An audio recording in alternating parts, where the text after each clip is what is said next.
Teams are in the tunnels. 4 huge games to go. There's only one tunnel. The teams are in the tunnel. 4 huge games to go in this thrilling championship season. You knew what I meant. 3 doesn't go into 2. One of Leicester, Ipswich or Leeds is going to have to settle for a place in the playoffs. And at least 8 teams could still see themselves join Rotherham in League One, including Blackburn. There is so much at stake at Elland Road. It's Leeds United against Blackburn Rovers. Sit back and enjoy live and exclusive national radio commentary here on Talksport 2 with former Stoke and Scotland striker Chris Iwelumo and your commentator Adam Bridge. Thank you, Faye. Good afternoon, everyone. With the world's biggest steeplechase taking place across the Pennines, this season's championship has undoubtedly been football's equivalent test of stamina. As we enter the final furlongs with just 4 obstacles to overcome, we're still no clearer as to who will gallop off into the Premier League and who will face the additional drama of the nerve-jangling playoffs. For so long, Leicester were well clear of the chasing pack, but in scenes reminiscent of Devon Lock in the 1956 Grand National, they've stumbled, and it's up to the thoroughbreds of Leeds, trained by serial winner Daniel Farke, to try and take full advantage. Blackburn are the first of 4 teams standing in their way. This time last season they were promotion contenders and dreaming of the winner's enclosure themselves. 12 months on, they are straggling near the back of the pack with a fall at the final fence a real possibility. The EFL is relentless, but we wouldn't want it any other way. The drama to come over the next 4 weeks will be excruciating for some, pure entertainment for others, and ultimately some will leave heartbroken. But that's football, and that's why we love it. So saddle up, enjoy the ride. It's the home straight in the Championship, and it starts right here. Let's run you through the 2 teams. Leeds United to start with. 3 changes from the 0-0 draw in midweek against Sunderland. Melié's in goal. It's Roberts, Rodon, Ampadu and Firpo across the back. Gray and Grueff in midfield, with Nonto, Pirot and Somerville providing the support to Jorginho, who will lead the line and look to add to his tally of 6 championship goals this season. As for Blackburn Rovers, there's one change from that thumping defeat against Bristol City, and it sees Dylan Markande move to the bench and Hayden Carter come into the starting 11, which means Scott Wharton, who went off at half-time with a back problem, is fit to start. And they've changed today to a back 3. Probably a back 5. Pears is in goal. It's Carter, Hyam and Wharton, the 3 centre-halves. Britton and Pickering, the 2 full-backs. Trusted and Rankin Costello, the central midfielders, with Schmodix and Dolan providing the support to Sam Gallagher, who wears that traditional number 9 for Blackburn, but with just 3 goals to his name this season. League substitutes: Darlow, Cooper, Kamara, Bamford, Anthony, James, Byron, Gelhardt and Joseph. And as for Blackburn, plenty of youngsters here. Vorstad's the keeper. Kameto, who's on loan from Liverpool. Markande, as we mentioned, is out of the starting 11 today. Buckley, Gulzinen, Garrett, Televic, Christine and McFadzean as well. James Bell is the man in charge, and as ever, Leeds United, who are in that traditional all-white from top to toe. They're gathered in a huddle towards the Don Revie stand away to our left-hand side. The Norman Hunter away to our right is where we will find Blackburn Rovers right now. And everything's going to be played out this afternoon in black and white, because it's the all-white of Leeds, the all-black of Blackburn Rovers, officiated by James Bell, who is firmly dressed in orange. The rain's still falling at Elland Road, providing a slick surface and a nice backdrop for the first of these final 4 games, as we race down to see who will find a place in the Premier League next season. Chris Iwelumo, it's not a must-win game, it's a have-to-win game for both. Yeah, it is. You know, I think you can just tell that. You can feel the tension, can't you? It's the perfect weather for the way that Leeds want to play. It's just going to be very interesting now. Blackburn, they're going to kick off. What do they do? I think they concede possession. You know, it's one of those, it's like they sit back, they're going to play a low block, allow Leeds to have it and just defend for their lives. But they have to have some sort of output as well. I think they've got to be good, they've got to be brave on the ball, and they've got to go from back to front with quality and with pace. And it is going to be Blackburn who get us underway, kicking from right to left in the opening 45 minutes here at Elland Road on EFL Game Day Live on Talksport 2. We will be bringing you the run-in this championship. Live commentaries across the board, of course, as one of our many that we're bringing you throughout April. 60 in total across the Talksport network. And it's going to be Leeds who look to get some early possession down the left-hand side, with Firpo, who's gone unchallenged midway inside the Blackburn Rovers half, but immediately it's intercepted and Somerville can pick up the loose ball and then find Ampadu and Rodon, this centre-back partnership that Daniel Farke stumbled across, that's been so effective for Leeds United since the turn of the year. And the two Welsh colleagues on the international front as well have teamed up so beautifully. And obviously they've got Connor Roberts alongside them today, another Welsh colleague out wide on this right-hand side in the right full-back position. You're just looking at the way that Leeds are using the ball, moving it fast. OK, it's in the defensive unit, but Blackburn, even now, are working very hard to make sure they're shuffling across. Everyone's switched on, trying to cut off those little spaces so there's no little holes in between. You know, you can't keep that up for 95, 96 minutes, Adam. Leeds wide on that left-hand side. Jorginho clips the ball inside the penalty area. Archie Gray's inside the box. Little tug maybe inside the penalty area. Chance for Nonto. Peru with a shot. Takes a deflection. And that's going to be the first corner of the game. And it's going to be out wide on the left-hand side for Leeds United. Well, I've got to have a little look at this, because as soon as Peru gets in the box here, I thought there was a little tug on his arm. You know, it's good defending. You know, it's a little bit frantic, but like you say, putting bodies on the line. Look at that, 6-7 Blackburn shots all around the penalty spot, making sure they're getting the block in there, Adam. Here's the corner from that left-hand side. Somerville drills it in towards the near post. Poor corner, easily cleared at the near stick on this occasion by Callum Britton, and out up towards halfway, where it has to be dealt with by Connor Roberts, and Blackburn will have the first throw down that right-hand side. The thing with Leeds, they were in such terrific form to that international break, weren't they? They've won one of their last four in the Championship. That international break just stopped their momentum, didn't it? It's so important, isn't it, that you have to kind of manage yourself right as a player. You come back, you can be a little bit complacent, thinking it's just going to happen for you. Yeah, massively spoiled the kind of ruined the momentum. But you know what, they've shown with adversity, with how they started this campaign, very, very slowly, that they can get up to speed very quickly. Well, that draw with Sunderland in midweek was the first time they've not won here since December the 16th. It just shows the kind of form they've been in at Elland Road. 21 games unbeaten, 16 victories, 5 draws. And this is their penultimate game here this season. They'll finish against Southampton on the last day, and they'll be hoping at that point maybe that automatic promotion has already been taken care of. I'm looking at this, Adam. You look at Blackburn. You could throw a blanket over them. Connor Roberts at this side when they're in possession. Well, they're going to try and counter here down that right-hand side. It's really good work from Callum Britton, who's driven forward towards the edge of the Leeds United penalty area. Looks for support, which arrives, of course, from Sammy Schmodix. Tries to find Rankin Costello. And now the counter's on, maybe, here for Leeds. This is their opportunity. Jorginho shrugs off the first challenge. Referee says play on. Gets it forward to Peru inside the penalty area. Edge of the box. Really good challenge that time from Hayden Carter to deny Leeds United at the edge of the box. Well, it's an excellent challenge from Hayden Carter. I tell you what, when Blackburn broke, there was 5-6 players and they're gambling. But if you don't get an opportunity on goal, you're going to be defending, because Leeds go from back to front very, very quickly, and they did there. What a challenge it is from Hayden Carter. If he doesn't, then it's going to be Somerville getting an opportunity at goal there, Adam. It looks very reminiscent of how West Ham tried to block out Bayer Leverkusen on Thursday night, but maybe with a little less discipline already. In the centre circle, here is Ampadu. We all know how that one ended in the end. The second leg of that coming up for you on Talksport 2 on Thursday. Inside the centre circle again, it's Gruev, gives it to Ampadu, tries to get it forward to Jorginho in those bright orange boots, who does brilliantly to hold the ball up and spin and turn. Somerville then, out wide to the left-hand side, Firpo into the feet of Jorginho inside the box. Now Firpo again, helps it on towards Somerville, but again intercepted by Callum Britton, who makes the challenge and will clear down that right-hand side for Blackburn. But the pressure's incessant, because it only goes as far as Ampadu on halfway. Yeah, you've just seen the quality of Jorginho Rutter there. You know, he not only scores goals, 16 assists he's had this campaign. Everything goes through him. Just his knowledge, his touch, his awareness. He can bring other players in. It's a fantastic return. But if you're going to be overly critical, I want more goals from him with the quality that he has. Well, he hasn't scored in 9. He has started the last 40 in the Championship for Leeds United. A very clear indication of the value he brings to this team in the eyes of Daniel Farke. Cleared away by Hyam, the former Coventry City centre-half, the Scottish international, away from inside his own penalty area. Now down that left-hand side, it's Ampadu forward again into the quick feet of Jorginho, and his strength is good, but he can't hold off the two black shirts this time, and it's all the way back with Pears at the edge of his 6-yard box away to our right-hand side. And here we'll clear and launch that forward, but it's going to be a first touch in the game, maybe, for Meslier. In fact, no, it's picked up by Gruev, and they'll go again.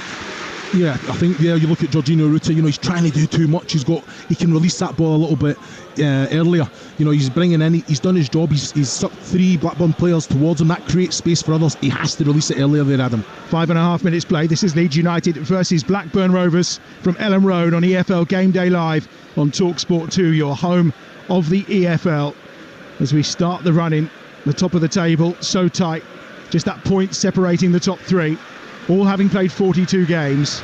Of course, after today, with Leeds and Ipswich in action, Leicester will go back to having that game in hand. But where will they be in the table? Here's Nonto on this right-hand side, into the starting lineup today in place of Dan James. And Schmodix tries to keep possession for Blackburn, but loses out, and the ball is spread poorly by Roden out wide to that left-hand side towards Firpo. He didn't really move for it, but not the best of pass from Roden, and out of play on that far side for a throw to Blackburn Rovers, about 10 yards short of halfway. Yeah, it's a let-off for Blackburn, isn't it? No, I think Schmodix, he is very much isolated.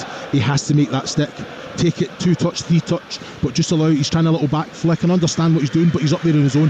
When the ball comes up and Blackburn are just basically weathering the storm at the minute, just defending for their lives, he has to give them some sort of breather, Adam. So important. It looks just like Schmodix is playing in the number 10 maybe, and Dolan and Gallagher playing more as a partnership up top. Well, I think that'll change. You know, I think that they're doing their job defensively. I think they're taking that responsibility wherever they find themselves. That's what they'll do. At the minute, I think Dolan, you're spot on. He's more the point, but he's working his socks off trying to get back and do his little bit, as is Gallagher as well.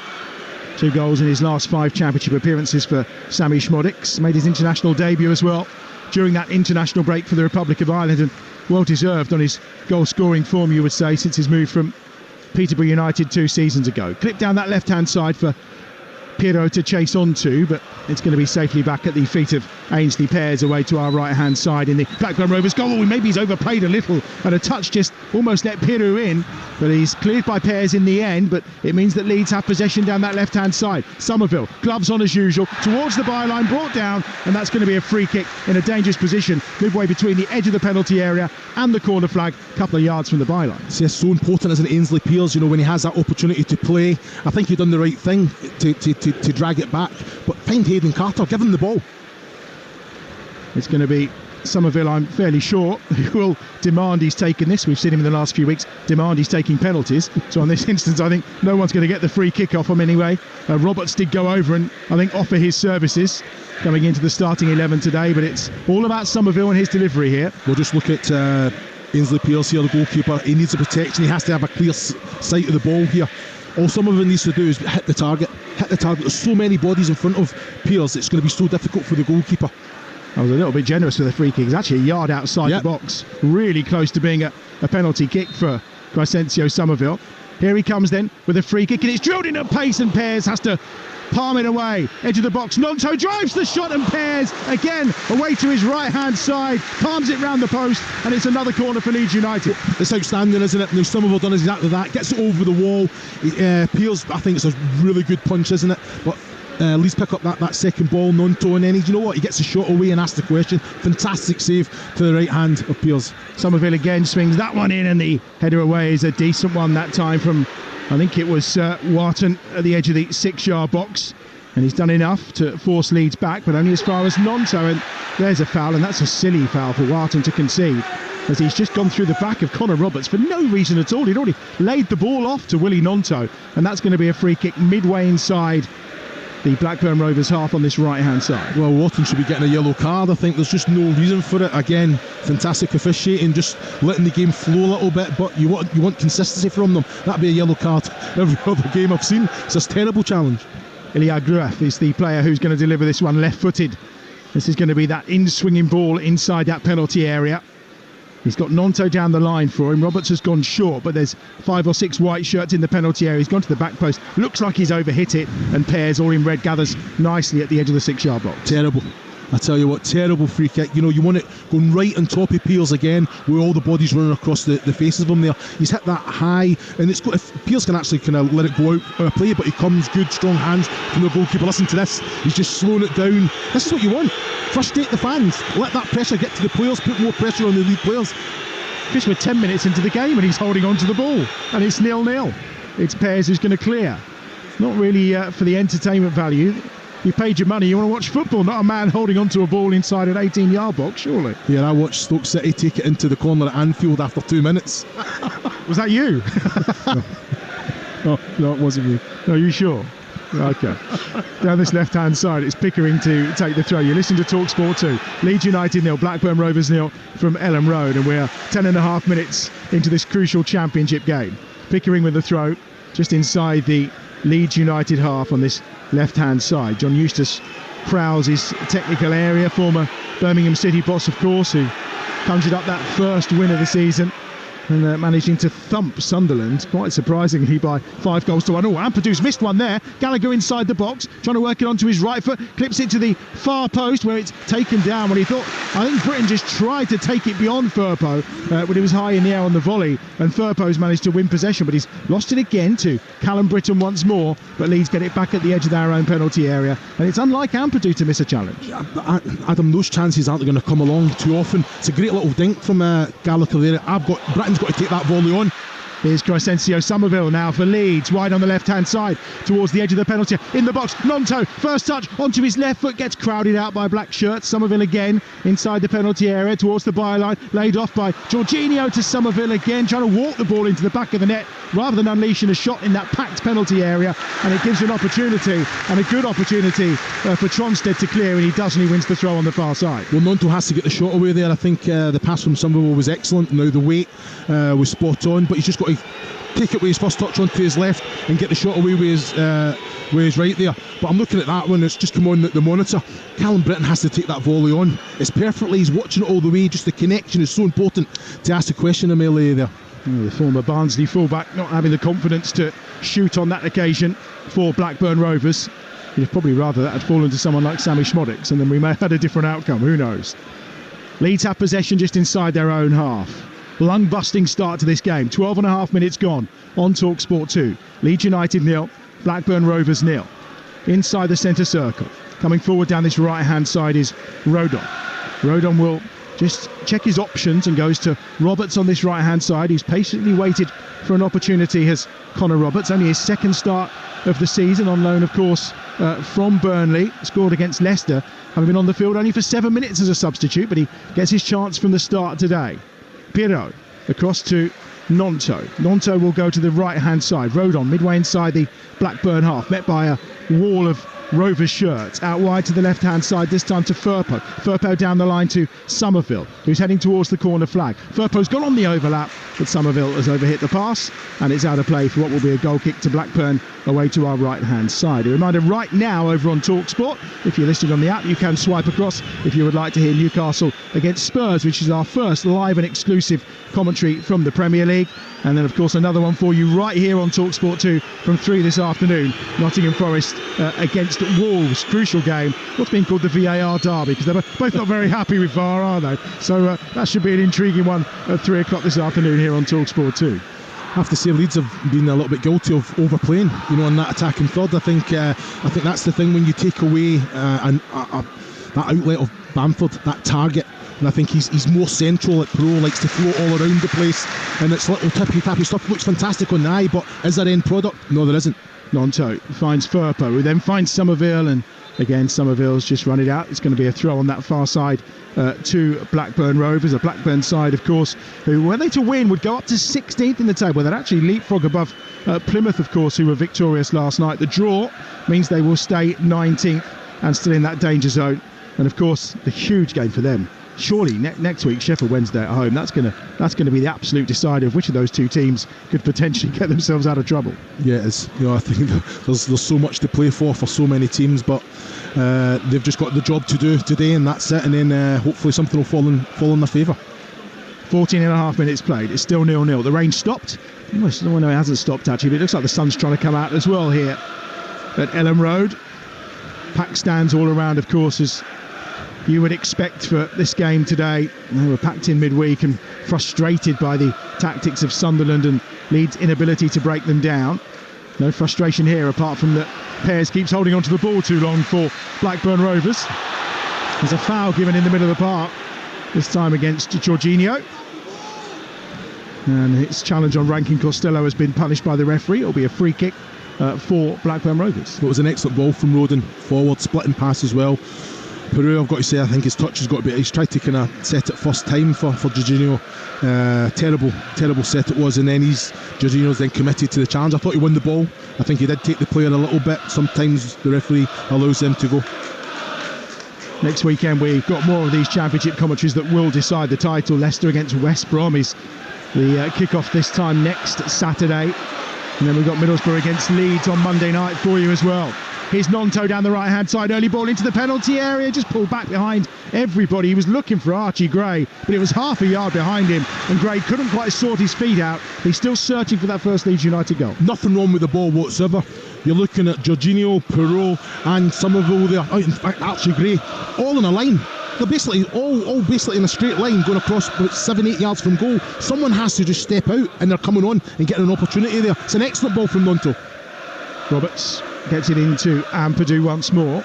16 minutes played, 0-0. Here's Gray.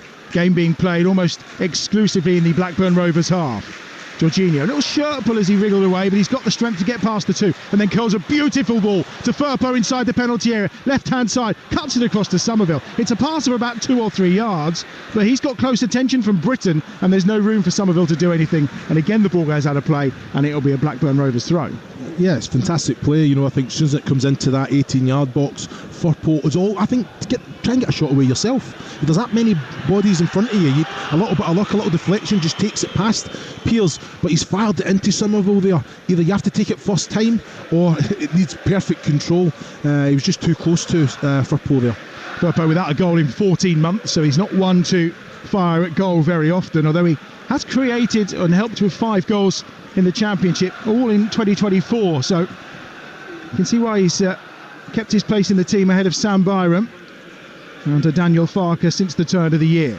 Meslier at the back, but under a little bit of pressure that time by Tyrese Dolan, but still has time to work it out wide to the left-hand side as Leeds United look to come again. 0-0.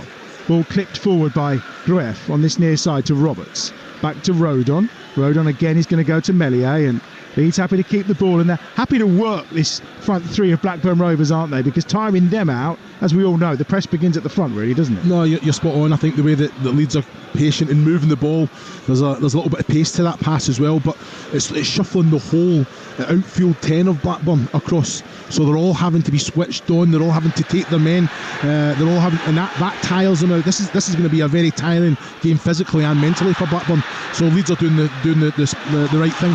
Gray finds Nonto, 5 white shirts on the break. Gray's gone forward, Nonto's pass is terrible. Easily intercepted by Scott Wharton that time, and now a chance for Blackburn to counter, but again the use of the ball is so poor, and it's straight back to Firpo on that left hand side. He had 3 passes on Nonto. I think there was another 2 that was better than the one that he tried. He's got to go to Connor Roberts there rather than pass it through to Peru. If it gets through, he's in on goal, but it's the most difficult of them all. Well, Jorginho has been caught from behind there. No great surprise. It looked like that was coming. Hayden Carter is the one who's dashed in with the challenge. The youngster from the academy at Blackburn Rovers, not for the first time, a little dig, and this time Jorginho took it. Well, I've got to say, James Bell, the referee, I'm having him all day. He's just waving them away. It was just a hand, no more. It's brilliant, isn't it? That's what you want from the officials. No cards so far. 19 minutes into this game, Leeds have had the fewest cards of any team in the Championship throughout the season. Can't say the same about Blackburn Rovers. There's been a few reds flying around in the early part of the season. And Tom Dahl-Thomason, of course. Well, it does make a difference when you're dominating every single game, probably 70% to 30. It certainly does. Grueff in the centre circle again. Forward he comes, out wide to this right-hand side where he finds Roberts back to halfway. Rodon's there after the one touch from Roberts from his Welsh colleague. Mellier's about 20 yards outside his penalty area. It's in front of that John Reevy stand away to our left-hand side. Forward he goes, in towards the centre circle where Pirro is there to Somerville. Now Firpo's gone on the run down the left-hand side, but Somerville with ball at feet. Now he finds Firpo, level with the edge of the penalty area. Left-hand touchline, cutting in towards the byline. Firpo tries to cut it back, and again, it's blocked out by the very busy Callum Britton, and it's going to be another corner on that far side for Leeds United. Well, he's not happy there, Firpo, and I've got to agree with him. He's making an overlap to take a defender away. He doesn't need to receive the ball.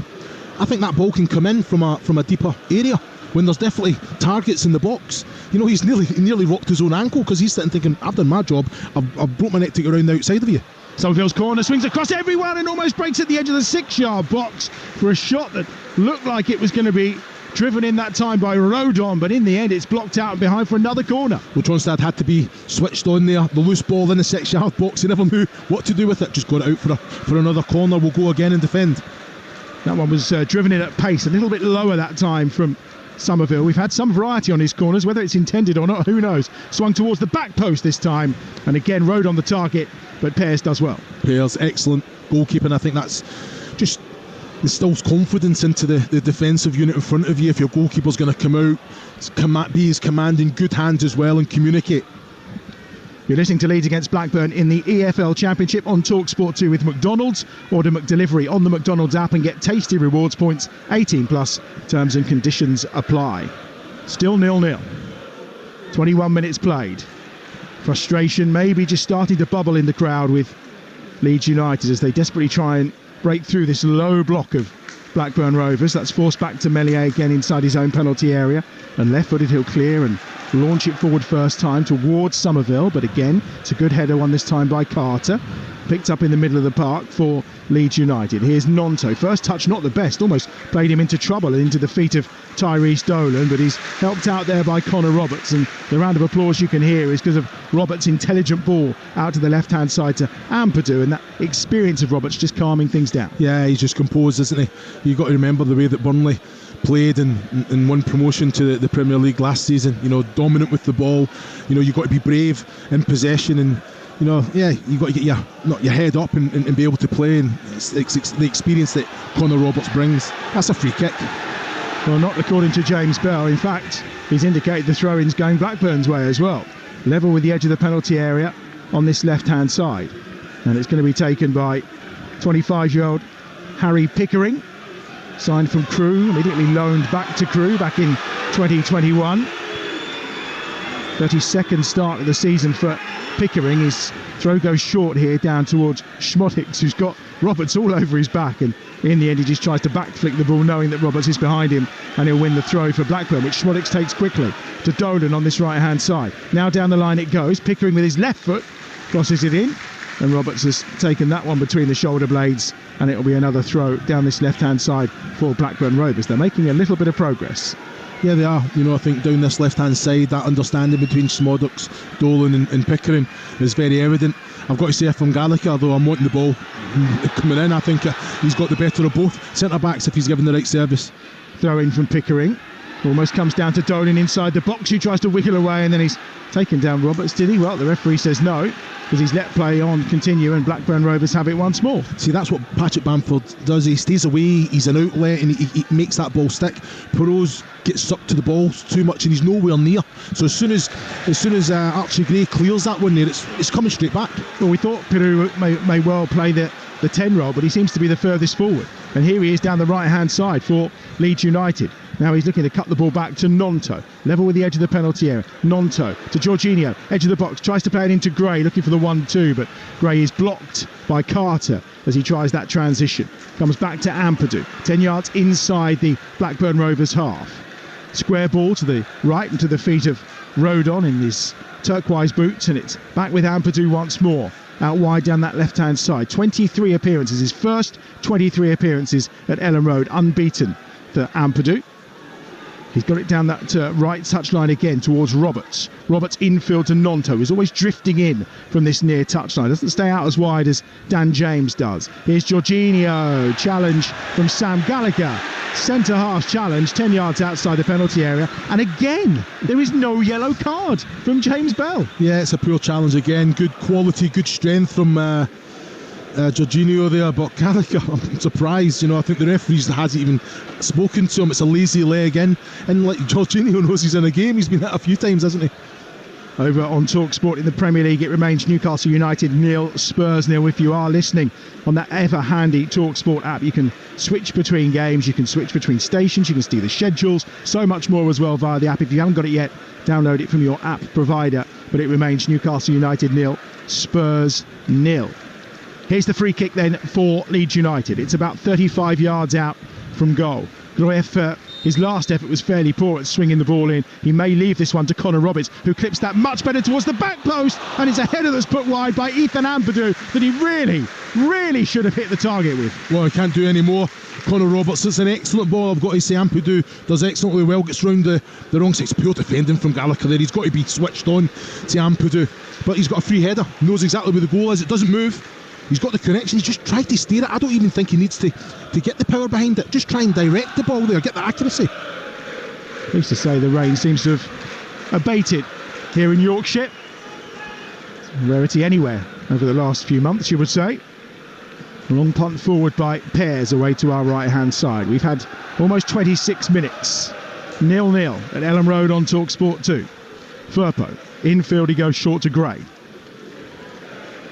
Leeds have it at the back with Ampadu. Happy to just take their time and just build once more. Somerville's got space on that left-hand side, but they instead find Nonto on halfway. Nonto back to Roberts. Roberts forward again, helped on his way by Biru, who's just messed up the kick, but has rescued himself. Did he not mean that? On halfway? I don't think he did, no. Here's Firpo on that left-hand side. Firpo this time goes early in towards Archie Gray, who was arriving at the near post, and it's out for another corner to Leeds United. It's excellent, isn't it? He's a little bit fortunate there, Peru, but as soon as it goes out to Firpo, look at Archie Gray, box to box. He's got that energy as well. He's been asked to play out of position in that full-back. He's just such a talent, and he's trying to get there. He's just trying to knock it in with the outside of his right foot, but good defending in the end there from Blackburn. Almost 80% possession here for Leeds, and their fifth corner of this first half already, and we're only in the 27th minute. Here's Nonto, played short to him, lovely flick, oh, just wide, and it's Griffiths who's had the shot at the near post. Brilliant play from Nonto, got to the byline, pulled it back, and that can't be far away. Well, I've got to say, I think Willie Nonto, when he's looking in, got to challenge. He knows exactly what he's doing there, Groove. He knows where the goal is. I'm just trying to look at the connection. Yeah, he's got too much purchase on the ball, hasn't he? And it's went to the near post. You've just got to try and slightly get that and steer it towards goal, because all the pace is on the ball back, the cut back, isn't it? Very tight angle, isn't it? And like you say, just too much. The connection, you've got to you've got to get an opportunity on target there. At least, he's got there first. He knows where the goal is. He's got complete control of the contact. The purchase was too much. Yeah, he's one of the few Leeds United players who hasn't scored a goal. He hasn't scored since he joined from Werder Bremen. Not too close there, probably a couple of yards wide in the end, but it was a good opportunity. Oh, Somerville, that's got to be the first yellow card. Surely he's going to go to his pocket this time, and he does, and it had to be done. The challenge on Somerville, and no surprise that the punishment has been dished out. First yellow card of the game, and Hayden Carter well deserving of that. Higher maybe. Yeah, Hyam, yeah, he just came through them there. It was the referee, he's let so many of them go, hasn't he? I think it's very fortunate that they came out. Was it Hayden Carter, was it? Yep. Yeah, it was a strong challenge. He's been let off with a couple already this half.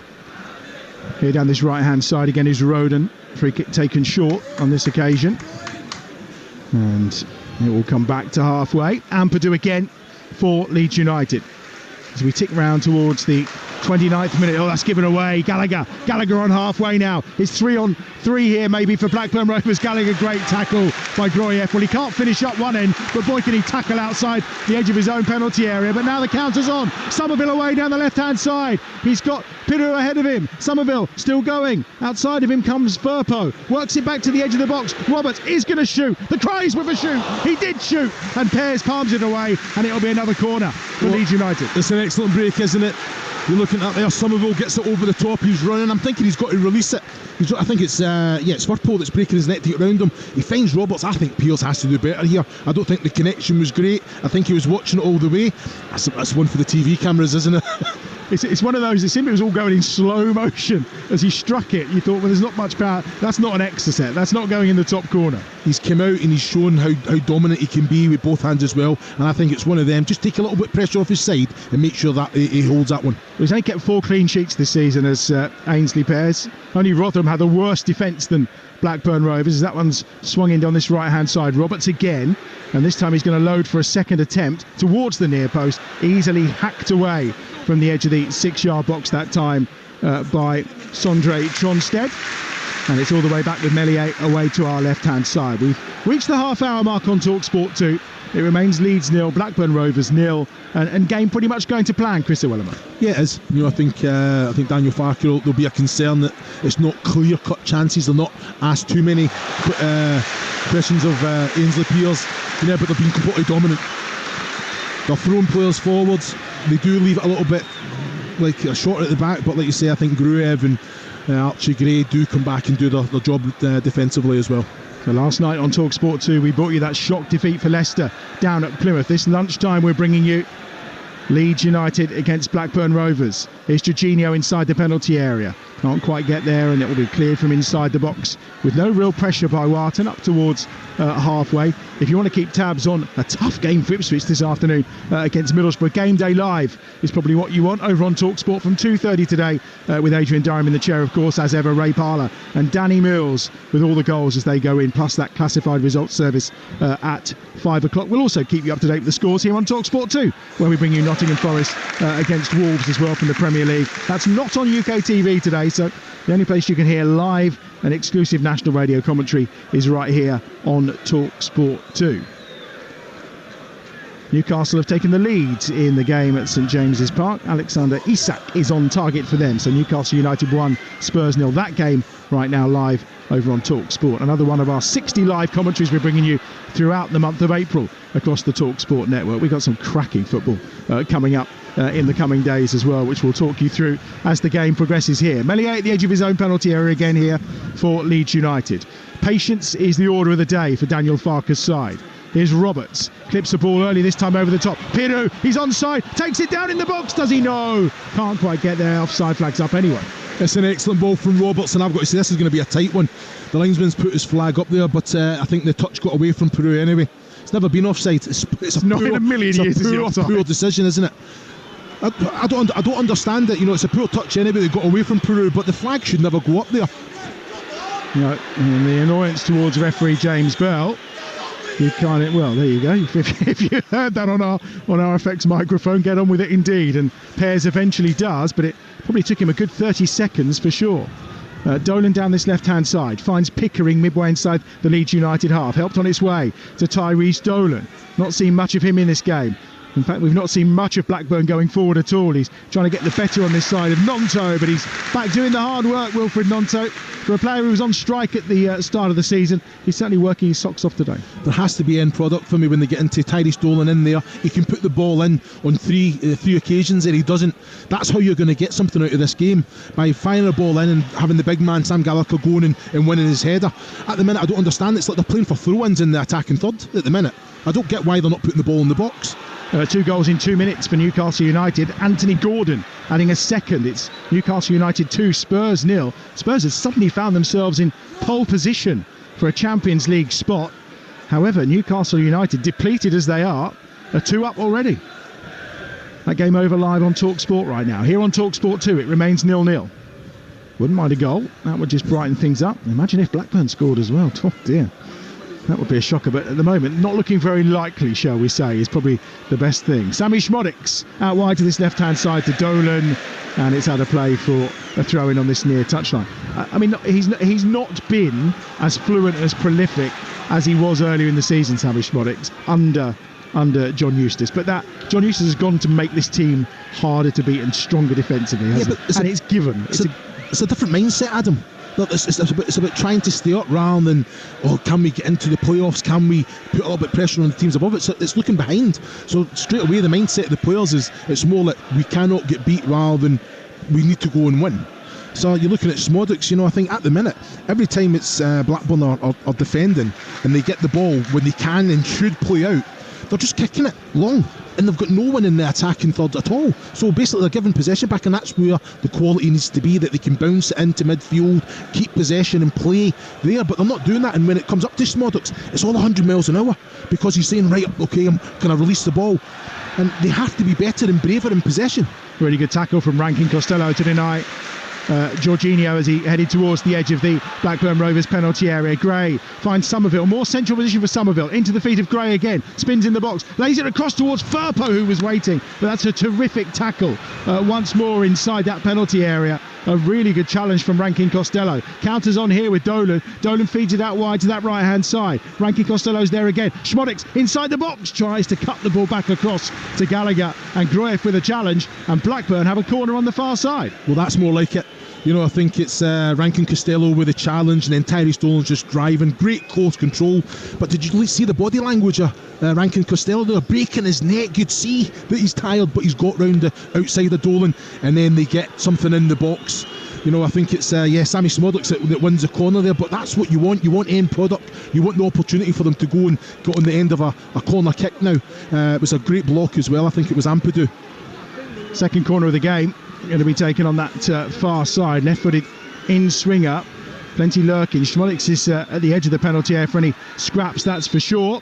And the foul given for the challenge inside the 6-yard box on Wilfred Gnonto. And it's going to be a free kick and a chance to clear for Leeds United away to our left-hand side. So as I mentioned, some cracking live football midweek for you. Monday, Chelsea against Everton. Live and exclusive to national radio on Talksport. That's from 8 o'clock on Monday night, of course. Everton desperately trying to survive after that second points deduction in the Premier League. Tuesday night we got Around the Grounds, huge night in the EFL, of course, and of course the Champions League. So kick-off with Adrian on Tuesday night from 7 o'clock on Talksport 2. That wonderfully poised Barcelona PSG game. The quarter-final second leg from the Champions League is underway at 8 o'clock, and that will be on Talksport 2 for you on Tuesday.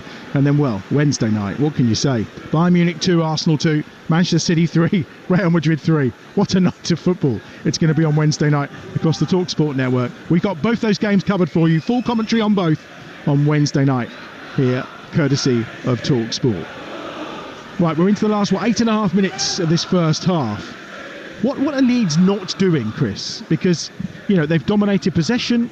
What is stopping them breaking the deadlock here? I just think just that extra pass in the attacking third. I think they can get the shot away earlier, where they can ask Ainsley Pearce the question, but they're just overplaying. It's all intricate, yeah, it's fantastic on the eye, but you want end product. And at the minute they're getting themselves into fantastic positions, but it's that decision making, that last little touch, that last little pass, and that needs to be better. Thoughts of the former Scotland striker Chris Iwelumo, who's alongside me, Adam Bridge, here at Elland Road. Challenge from Rankin Costello. Referee says play on. Gnonto finds Somerville. Somerville onto his right foot with some space maybe. Cuts onto his left, then fires the shot. And, well, I'm just going to count them. I'm going for row P. Not quite row Z, but probably row P of that stand. It's great defending, though. You know, you're looking at Hayden Carter and Hyam there coming in together and doubling up on Somerville, which they have to do. You know, I think Firpo does what he does and does the overlap, but he's leaning back there, Somerville.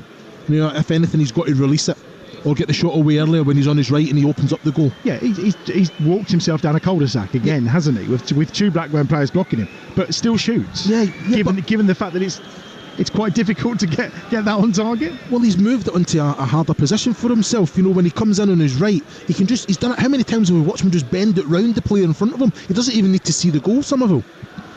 Here come Leeds again, just up to Ward's halfway.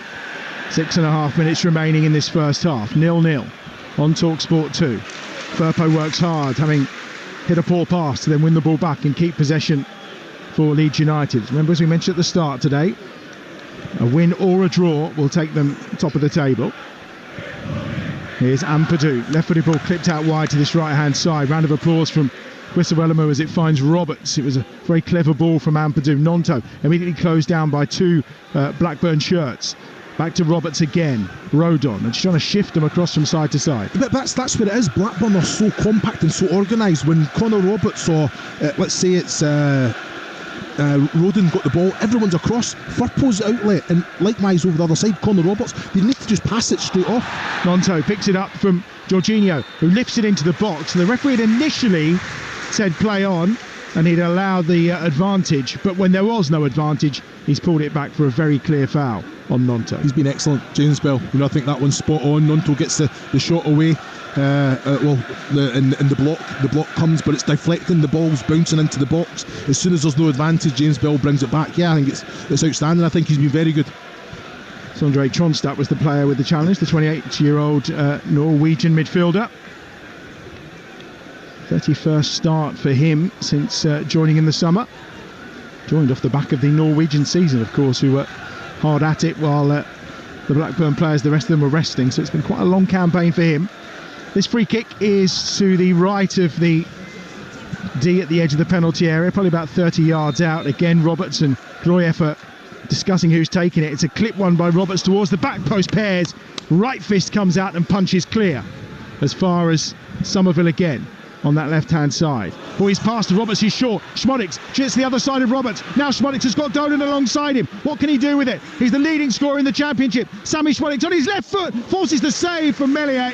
And that's why he's the leading scorer in the Championship, because from nothing and from a tight angle, he's forced the Leeds keeper into his first save of the game. Well, it was outstanding, wasn't it? You had Sammy Schmodix driving, Tyrese Dolan breaking his neck to try and get, but Sammy Schmodix done everything right, went across goal. Melier got a good hand to it. Where's Dolan? Why is he stopped? How's Ampadu got there before him? Dolan has to be asking the question. He has to be gambling on his front foot, and he's getting a tap in to an open goal there. If he just anticipates that that's where it's going to go, Schmodix done everything right. Well, it's his 77th start today, Tyrese Dolan. 68 appearances as a sub.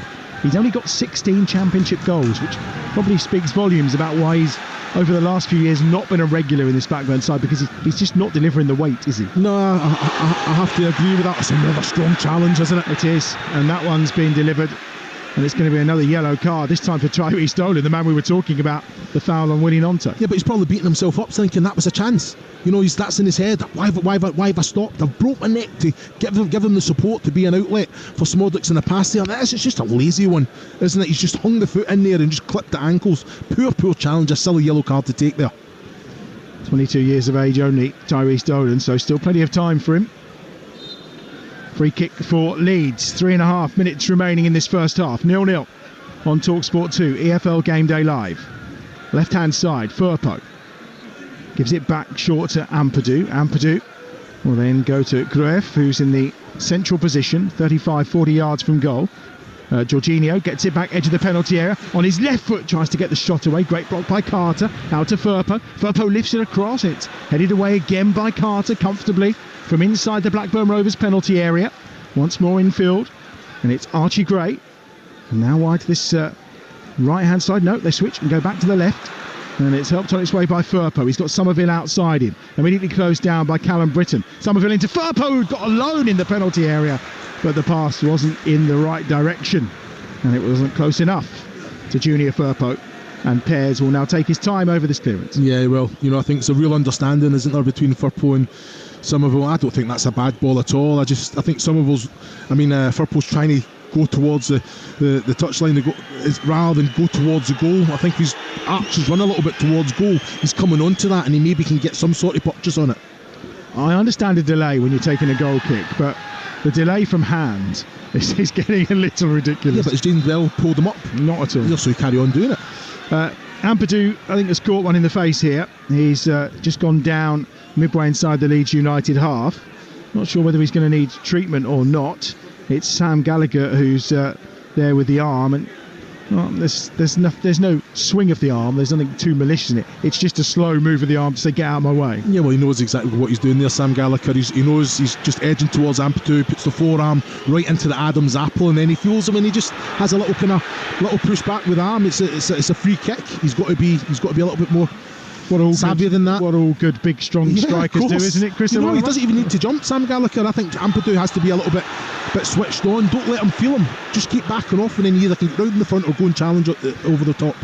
Ball over the top this time from Leeds, but Piero again is flagged as being offside on this near touchline. It'll be another free kick for Blackburn, who are just trying to see this through to half time now. I see Bamford coming on at half time. I just think it's a completely different way that they play. Either you have Jorginho Rutter as the point man and Perot as a number 10. I see it being that blatant. That's how important this game is. For Leeds, at the minute, there's no. He's an outlet. He wants the ball. He stretches the pitch. He holds the play up. He drags. He makes it hard for Blackburn to get up the pitch. Bamford. Well, he's just taken 45 seconds to take that free kick, and still James Bell has said nothing apart from a wave of the arm to Ainsley Pears. It'll be interesting to see how many minutes get added on at the end of this first half. Jorginho on that far side, Rankin Costello with a challenge. Somerville on that far side. Referee blows up. He was going to play the advantage, but again, good refereeing from James Bell. He pulls it back and says, actually, there is no advantage. It's a free kick. Yeah, I think it's down to Ampadu just to have a little chat with the referee and see, just have a clock out how long Peels is taking. Heading towards the final few seconds of this first half, into Jorginho inside the box, tries to turn away from Rankin Costello and then chased it down for a second time to force the clearance from Hyam. And there's 1 minute of added time at the end of this first half. And you can hear the feelings around Ellen Road about the fact that the referee is only offering up an extra minute given the time that Ainsley Pears has taken over so many of these goal kicks and set pieces in the opening 45 minutes. Daniel Farker is absolutely furious down below, and no surprise. Well, there's been a few, no physios had to come on. There's been a few challenges, a few players going down, but it's definitely more than 1 minute. It should be, yes, but it's not. It'll only be a minute. I'd give it 2. And Pears is going to clear away to our right-hand side. Well, we've got about 15 seconds left of that minute now. Here's Nonto on the race down this near touchline, and Pickering will put that a good 10 rows back. Nonto's going to try and take this throw quickly. And there's fury from Daniel Farker still. And now John Eustace is out in the ear of the fourth official. Here's Somerville. The minute's up, so we're playing over the minute. And at that point, as John Eustace says, hang on a minute, we've had a minute. And James Bell does as commanded. He blows the half-time whistle, so opportunities, probably the best of which for Leeds United was that free header for Ampadu, which he put wide. Up the other end, Meslier with the real save of the game to deny Sammy Schmodix. It's been tense, it's been tight, it's been defensive from Blackburn Rovers, and as things stand, Leeds United, they will go top, but really for a second game in a row here at Ellen Road, struggling to break down the visitors. Half-time, and it's Leeds United 0, Blackburn Rovers 0. Are they wobbling a little bit, Leeds, Chris? No, I don't think wobbling. I just think they just have to be better in the attacking third phase. You know, it's like 80% possession in their favour. You know, they're doing everything right. Fantastic play. As soon as they get into that attacking third, then they're just trying to overplay that extra pass. You know, get a shot away. Ask the question, put a cross in early doors. You don't have to beat someone 3-4 times. You know, I think Connor Roberts, I think Firpo doing what they do. They break their neck, they get round the outside of their wide man. They're committing and making the opposition defender make a decision, taking them out of position. But there's nothing off the back of it. There's been some excellent balls in. They're in the right positions, but just the contact. They need to ask a few more questions of Ainsley Pears. Yeah, they're not being particularly clinical. But is that because they're not being clinical, or Blackburn are actually defending really well? Yeah, well, you say defending well. I think it's a little bit frantic, which is expected, but they're throwing their bodies in front of the line. You know, I wouldn't be surprised if a penalty's given away, because there's no, I wouldn't say that it's controlled challenges. I think everyone's just seeing the ball there. Can we get a block in? And that'll come. I think the pressure of Leeds will build up. But the longer it goes on, Faye, you can hear the fans already.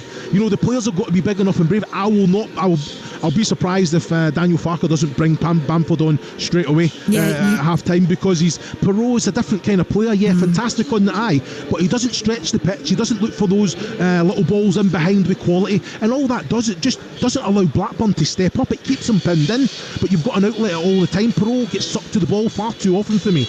But we did actually mention this, didn't we, leading into the game, that Bamford could come on and really change things. So it's almost like they've exhausted Blackburn in that first half, and then Bamford's going to come on and with the killer blow. Well, you look at that, you're looking at Bamford, Dan James, you can go through a few that can come on and really make a positive impact in this game, and that's the quality that Daniel Farker has. But he's through that, he's put that pressure on himself, Daniel Farker, by saying that some decisions, some substitutions that he's made maybe have been the wrong ones, so hopefully he'll get it right today. Talk about decision making. You and Adam mentioned it in commentary. Sammy Schmodix, incredible again, a run from over the halfway line, chance to punish Leeds for not being clinical enough 5 minutes before half time, but he had to go on his own. Dolan in support, just let his defender catch up with him. Shot was good from Schmodix, but Meslier was equal to it, and that's been Blackburn's problem this season. Yeah, it has. You know, I think when they've been in good possession or they're defending for their lives, they've not had an outlet. This time Sammy Schmodix, he does everything right, gets away from his man, he's driving at two defenders. Tyrese Dolan does, I mean, he's spot on, he's breaking his neck to get in there for you, and you've got to anticipate that. You've got to know the quality of your player. Sammy Schmodix gets the shot away, goes across goal, great strong hand from Meslier. Tyrese Dolan, if he's there on his front foot, he's got to tap into an empty net, and that's the difference. He has to be switched on, and then he goes and then takes down I think it's Rutter with a silly challenge, because he's probably frustrated with himself. Yeah, crazy. And actually we finally did start to get some yellow cards, didn't we? But the referee's been a little bit lenient, and also not punishing enough of Blackburn for time wasting, which they've done pretty much from the start of the game. Yeah, well, that's down to Ampadu for me. The captain of Leeds United should just go and have a little chat with ref. It's happened a few times now. You can hear the fans. You've got to kind of get control of that situation. Either bring out a card or have a conversation, because it just gets the ball back into open play again, and then Leeds are dominant, but they have to be clinical for in that attacking third. Yep, they certainly do. This is EFL Game Day Live. Leeds 0, Blackburn 0. Second half action coming next. Plus, we'll look ahead to this afternoon's exclusive Premier League commentary at 3 o'clock on Talksport 2, with Nottingham Forest looking to give their survival hopes a boost as they host Wolves at the City Ground. Back next. EFL Live on Talksport 2 with McDonald's. Bring on the unbeatable strike partnership of McNuggets and Dip. Order McDelivery now on the McDonald's app and get tasty reward points delivered too. 18 plus. Rewards account required. Participating restaurants. Subject to availability. Delivery fees and terms apply. Just hearing the sound of something can transport you, taking you to a happy place. The great outdoors. If you like the sound of that, then it's time for Golf Now. Our app is the ultimate golf companion for booking tee times. A few taps on your phone, and you're tapping it in on the green. Sound good? Download Golf Now today. At Adrian Flux, we offer value for money specialist insurance for all kinds of vans and commercial vehicles. From couriers and caterers to plumbers, chippies, and even Mr. Whippies. Last year, our customers saved an average of 21% with a cost-effective, expertly tailored policy from Adrian Flux. Get van insurance that works hard for you and your business. Visit adrianflux.co.uk to get a call back today. Adrian Flux, insurance for the individual. And you join us now with this penalty shootout locked at an unbelievable 19-all. Yeah, I hope these fans haven't got a train to catch. 2019 now! Oh, this is gonna be a long night. You're telling me. Last train home won't wait for penalties. Better get a travel lodge. Find king-size comfort up and down the country at travellodge.co.uk. Shoppers of Britain, Lidl's got a fresh pick of the week. Save up to 30% on selected fruit and veg, like a bag of Tria leaf lettuce or British cauliflower for only 89p each, or a refreshing cucumber at just 69p. Make savings part of your $5 a day and get even more in store now. Now that's big on quality and always Lidl on price. Subject to availability, selected stores, GB only. New Epic Eats Chip Shop Curry Sauce from McCoy's. Unleash the flavour of aromatic spices and savour the taste of a classic chippy. Epic flavour, epic crunch, epic eats. Because only the real McCoy's taste like the real McCoy's. The Masters, teeing off on Now. Now he's absolutely launched that. Oh, now. Woods is in the woods. Now that's just magic. Now that's a drive. Oh, now he's just pulled that shot. Oh, now is this the putt that wins him the green jacket? Now there it is. Stream The Masters and all of Sky Sports without a contract. Head to nowtv.com. Sky Sports content streamed via internet. 18 plus. Full terms apply. Kick off your Sunday morning with a weekend sports breakfast on Talksport with goals. The free football pull-out with the Sun. Lace up your boots with the nation's brightest sports breakfast, featuring insider news, big match previews, and expert analysis from Tony Cascarino and Natalie Sawyer. Oh, it's absolutely magnificent! Get fully loaded for football with a weekend sports breakfast tomorrow morning from 6 on Talksport with goals. The essential free football pull-out with the Sun every Saturday, Sunday, and Monday. Join the Football Collective. EFL Game Day Live on Talksport 2. The low ball in looking for Ward, and Chris Ward drives in the equaliser. He has been absolutely red hot. Morris coming forward. It's a chance. It's going to be 3. It's a quite magnificent goal by the best player on the pitch, Morgan Gibbs-White. With Gibbs-White in the side and 1 or 2 others, I think they'll have too much quality. The ramifications of the discussions about VAR will continue long after this one. Wolves 1, West Ham United 2. Why you would think that the Wolves goal being disallowed was correct. The majority of the lads are in a really good place, and a fair few of them probably in the form of their lives this year. Rolls it back, brilliant goal, João Gomes, 2-1. The team is playing better at the City Ground. So this is what we expect from Saturday. This is EFL Game Day Live on Talksport 2. I'm Faye Carruthers. Half-time in our exclusive championship game of the day, and it's Leeds 0, Blackburn 0 at Ellen Road. Over on Talksport, Newcastle leading Tottenham by 2-0 at half-time. 2 goals in 2 minutes, in fact.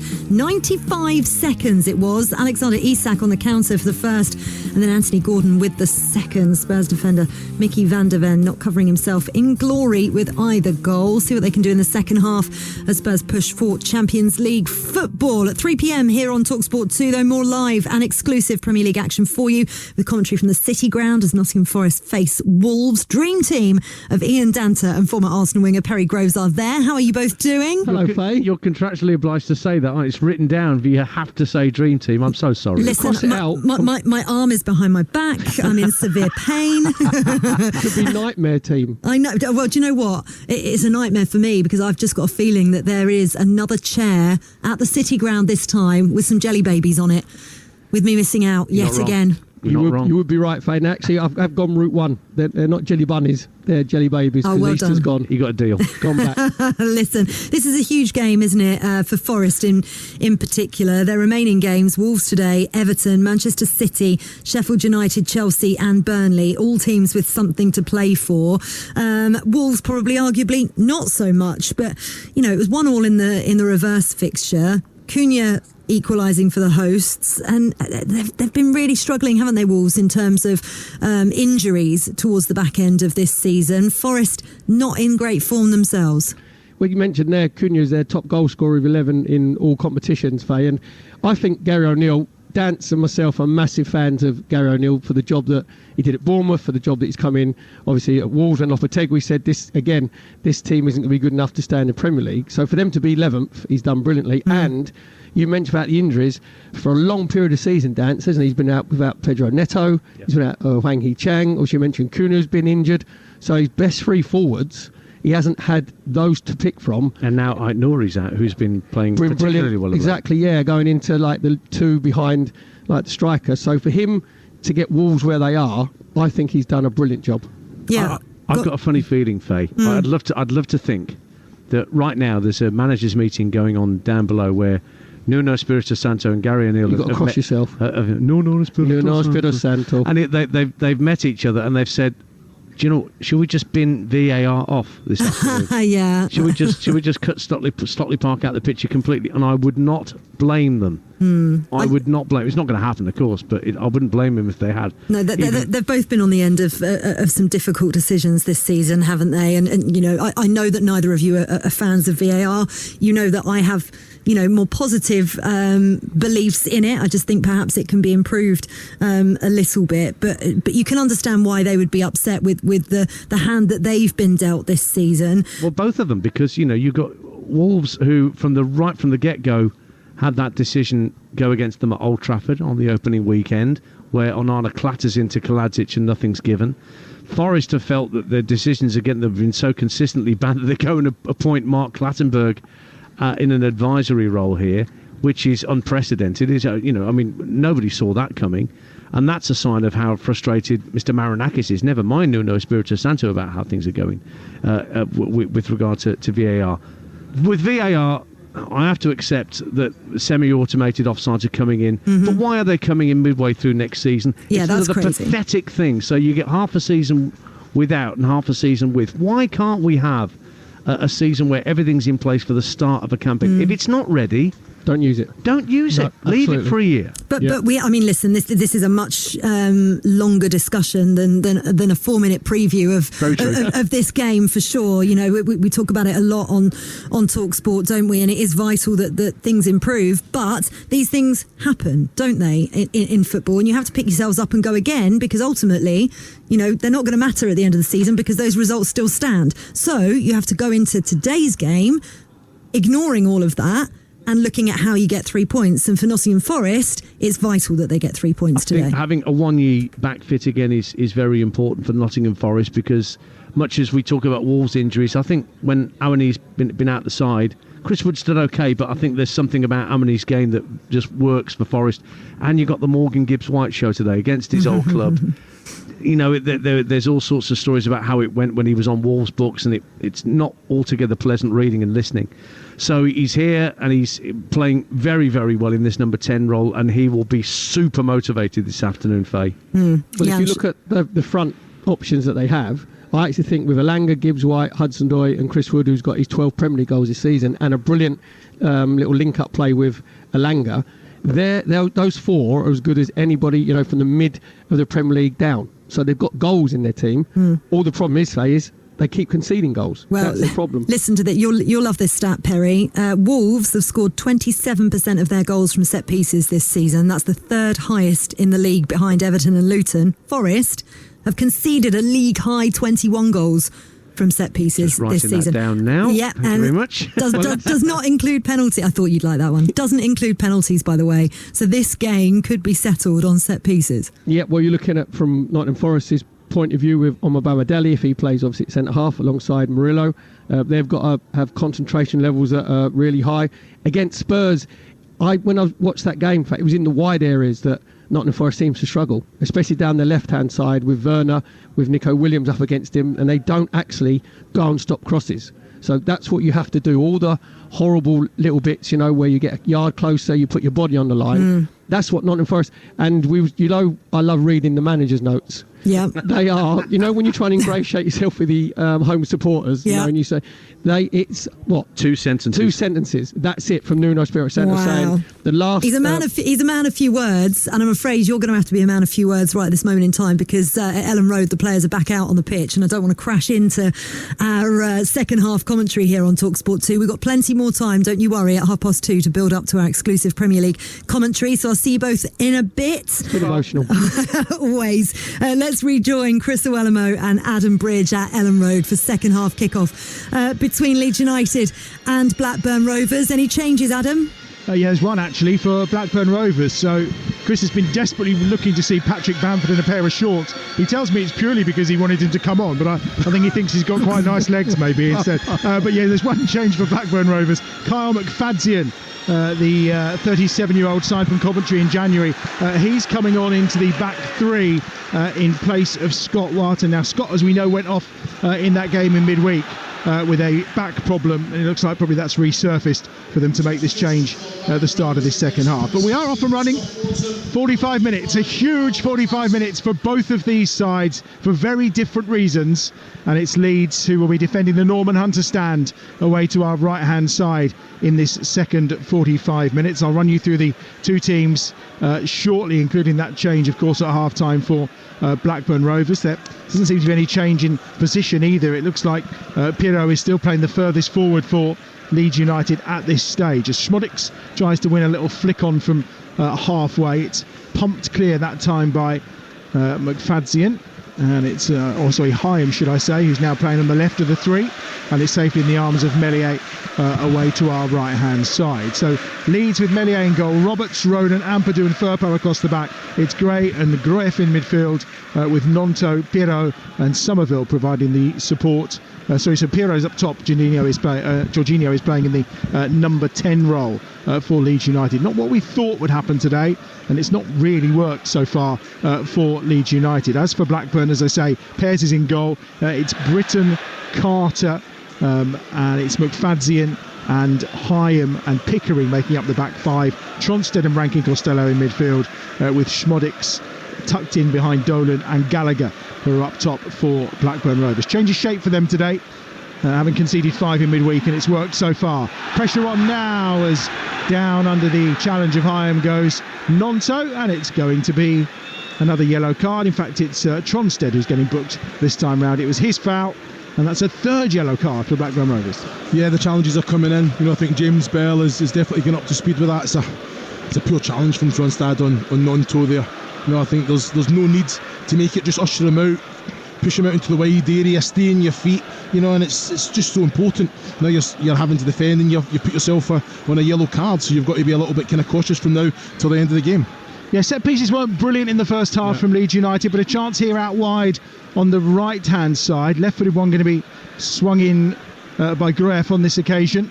So once more there are 5 white shirts in the penalty area. Make that 6 as Connor Roberts goes in to join in. Somerville and Nonto are lurking at the edge, and it's almost bundled home. It was coming through to Road and is hacked clear from inside the 6-yard area by Hyam on that occasion. And out it goes to halfway, and Gray will pick it up. It's a great ball in, but again, no one able to get that final touch. Well, I've got to say, I think Peru went up and he just couldn't get any sort of contact on it. Great ball in from Gruev there. But it's Hyam, just great defending, isn't it? Just being aware, being composed, seeing the ball, and then making sure it's a clear contact defensively, getting it out of that area. Nonto's chasing one down on the far side, but it's easily dealt with by Pickering. And actually it's come off Nonto, and it will be a throw for Blackburn Rovers on that left-hand side. 3 minutes gone then in the second half. EFL Game Day Live on Talksport 2. It remains Leeds United 0, Blackburn Rovers 0. Leeds will move themselves on to 88 points, but with a slightly better goal difference. They haven't scored as many goals, of course, as Ipswich or Leicester, but they do have the best defence of those sides. And in fact, they don't concede many goals in the second half either, just 11 all season. So the pressure will be on Blackburn Rovers if they're going to try and break through this very stubborn Leeds defence to get themselves crucial points near the foot of the table. If they draw, they will stay at 19th where they stand right now, just moving on to 47 points, and will be 4 clear of the drop zone. Another free kick for Leeds United, midway inside the Blackburn Rovers half. I think they're working very, very well, Blackburn now. Rankin Costello there, just not letting Somerville get any breathing space whatsoever. I think it's a soft foul to give away. I think James Bell, Harry, obviously Rankin Costello, very unlucky that it was given as a foul, because I thought it was excellent play.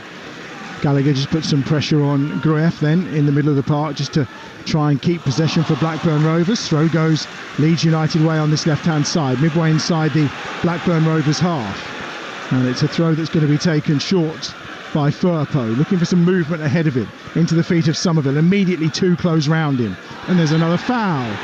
Gallagher, and it's going to be a free kick for the challenge on Gray, but the free kick's taken quickly. Now working it to the right hand side with Connor Roberts. Nonto hugging that far touchline. Infield he goes. Piero towards the edge of the penalty area. Roberts lays off to Nonto, who takes in his stride, but he was always running away from him, and Blackburn will get the free kick at the edge of the tee and a chance to clear their lines. And they're certainly going to take their time over this, and he's decided he's going to have a good long lie down and a rest immediately at the start of the second half. Is Rankin Costello. Yeah, it was all nice one-touch stuff, wasn't it? But like you say, I think Blackburn are comfortable. They've got their 2 banks defensively, and they're just running into bodies. For me, I have got a big issue. I'm a big fan of Peru as well, but stay central. Let Jorginho Rutter do all that work. If you're the main man and you're out, you stay central, you occupy your centre-backs. That 3, you cause them problems. He's dropping so deep, and there's no one centrally for Leeds. They haven't scored now in over 120 minutes of football, have Leeds United. So it's not like them, as Pears gathers that one round the penalty spot under pressure from Piero away to our left-hand side. How long? I know you wanted Bamford at half-time, but I mean, you look at the rest of the bench. Kamara didn't start today. James, I mean, how long before he takes that chance? Well, I think he has to be a little bit ruthless, Clark, and I think you want to give them enough time. He does make changes. He tries to let it go on as long as possible, because Leeds are completely dominant. It's not like Blackburn's got... Oh, there's a slip. And here's Dolan inside the penalty on the right-hand side, gets it across the edge of the 6-yard box. Roberts is there just to touch it safely back to the feet of Meslier. A couple of times, it's just been moments where they've been a little lackadaisical in possession around their own area. Well, that's what happens, when you're completely dominant and it's all the pressure's on you to go and get that goal. You take risks and you're bombing players forward, and that's where I think Tyrese Dolan has to be a little bit better. Drive towards goal. You're in the 18-yard box. You can't just come through and challenge you. Pick your man out. Go see where Smodics is or Gallagher is and pick them out. This is Leeds United versus Blackburn Rovers from Ellen Road on EFL Game Day Live on Talksport 2. Blackburn on the attack. Dolan, right edge of the penalty area, swings it across towards the back post. Coming in to try and find it there was Tronstead, but it's cleared easily for Leeds, only as far as Jorginho, who gives away possession. Good challenge from Sammy Schmodics to win it back. He's got it on halfway. Schmodics out wide to this right-hand side. There's a bit of space for Callum Britton now, playing a little bit further forward in this second half now, Blackburn Rovers, but that pass is a poor one to try and find Dolan, and is easily looked after by Firpo, but gets it only as far as Carr. Carter. Carter helps it on. Britton inside the penalty area, tries to play a ball across. It's half cleared by Groyev at the edge of the penalty area, and Somerville is back doing defending and nods it into touch for a throw. Adam, it's much better from Blackburn on the front foot. Callum Britton, Tyrese Dolan causing a few problems down this right hand side. There's end product, there's crosses going in. I don't think that's a bad little ball, that little dink from Tyrese Dolan there. You know, I think it's Tronstad that has to get round the back of Gallagher. Okay, it's over. Gallagher's done his job, he's taken his man central. That's where the space is. Tronstad has to anticipate that and get round the back. Callum Britton going to launch the long throw forward here. Goes as far as the edge of the 6-yard box. It's helped on its way, and Meslier will gather that quite comfortably. 18 clean sheets to his name this season. Meslier, who's dropped at the end of the Premier League relegation campaign, but he's certainly been the number one choice throughout this championship season. Did get a red card on Boxing Day against Preston North End, so missed a couple of games thereafter. But he's been ever present aside from that. Here's Ampadu down this left-hand side for Leeds United. Calming influence every time, Ampadu. Gray, industrious down that right-hand side. Roberts is on the overlap. Swings the ball towards the back post. He's completely overhit it, and Somerville's not going to get to it, and it's going to run out of play. The reason I think about Dan James is the directness of James and the running offers you maybe something a little different than what Nonto's providing, isn't it? Yeah, he's relentless, isn't he, Dan James? You know, I think he's coming right at you. I think Nonto has improved his game defensively, and I think that's his overall game has improved. But Dan James, you know what you're going to get. He gets into those attacking areas, he's direct, he commits players, there's end product, there's balls coming across, but he gets into dangerous areas. Here come Blackburn again. Dolan swings it across to Schmodix. Schmodix takes it down. Can he get past Roberts? Edge of the penalty area. Brilliant defending that time from Roden, who comes round and sweeps up for Leeds United and then drives away from his own penalty area to set off another attack. Jorginho, brilliant turn. Let's put the ball wide to this left-hand side. Here's Somerville. Somerville inside the penalty area. Lays it across towards Jorginho. Wrong option again from Crescencio Somerville. They keep it though with Firpo. 25 yards out. Nonto on that right-hand side. Pirro has the ball at feet. He's got McFadzean holding on to him. Keeps the ball though. Groyev is going to strike one from distance with his left foot, and it's safely gathered by Pears away to our left-hand side. Well, you called it there, Adam. You know, I think the wrong pass from Somerville, but I've got to say, Rankin Costello defensively seen where the danger was and got in front of Peru there. But all Leeds again, just that extra pass, that extra touch. It's a free kick on Peru as well. McFadden's all over him there. The referee's right there. You know, just fall to the ground. You shouldn't have to though to make the referee make a decision there. And with regards to Somerville's decision making, he's got a patch of green to run into outside and challenge the defender, but yet he goes back inside. But he wants to come onto his right and open the goal up. He's done it so many times, and then we've seen that a wonder strike from him. So, but he's come in. It's defended well. So then he releases the ball, and it's a poor pass. Roberts gives it away on the far side. Blackburn have it again with McFadzean at the edge of that own penalty area. Here's Carter, closed down by Somerville. Infield he goes towards Rankin Costello. Good closing down from Archie Gray. Helps to win the ball back for Leeds United. Somerville keeps it alive with Firpo. And now Gray. 5 white shirts forward, should I say. Nonto, he's got Roberts outside him. Nonto, 25 yards out, hits the shot, and it's well wide of the left hand, the right hand post as he looks at it. Pears was drifting away to his right hand side, but not really anywhere near the target. Well, listen to that. That's exactly what you want to see. He's getting on the ball. He's getting into the area, 23, 24 yards at an angle. We all thought it was going to hit that side netting. You know, fantastic strike. Just got to hit the target, but better. That's better from Leeds United.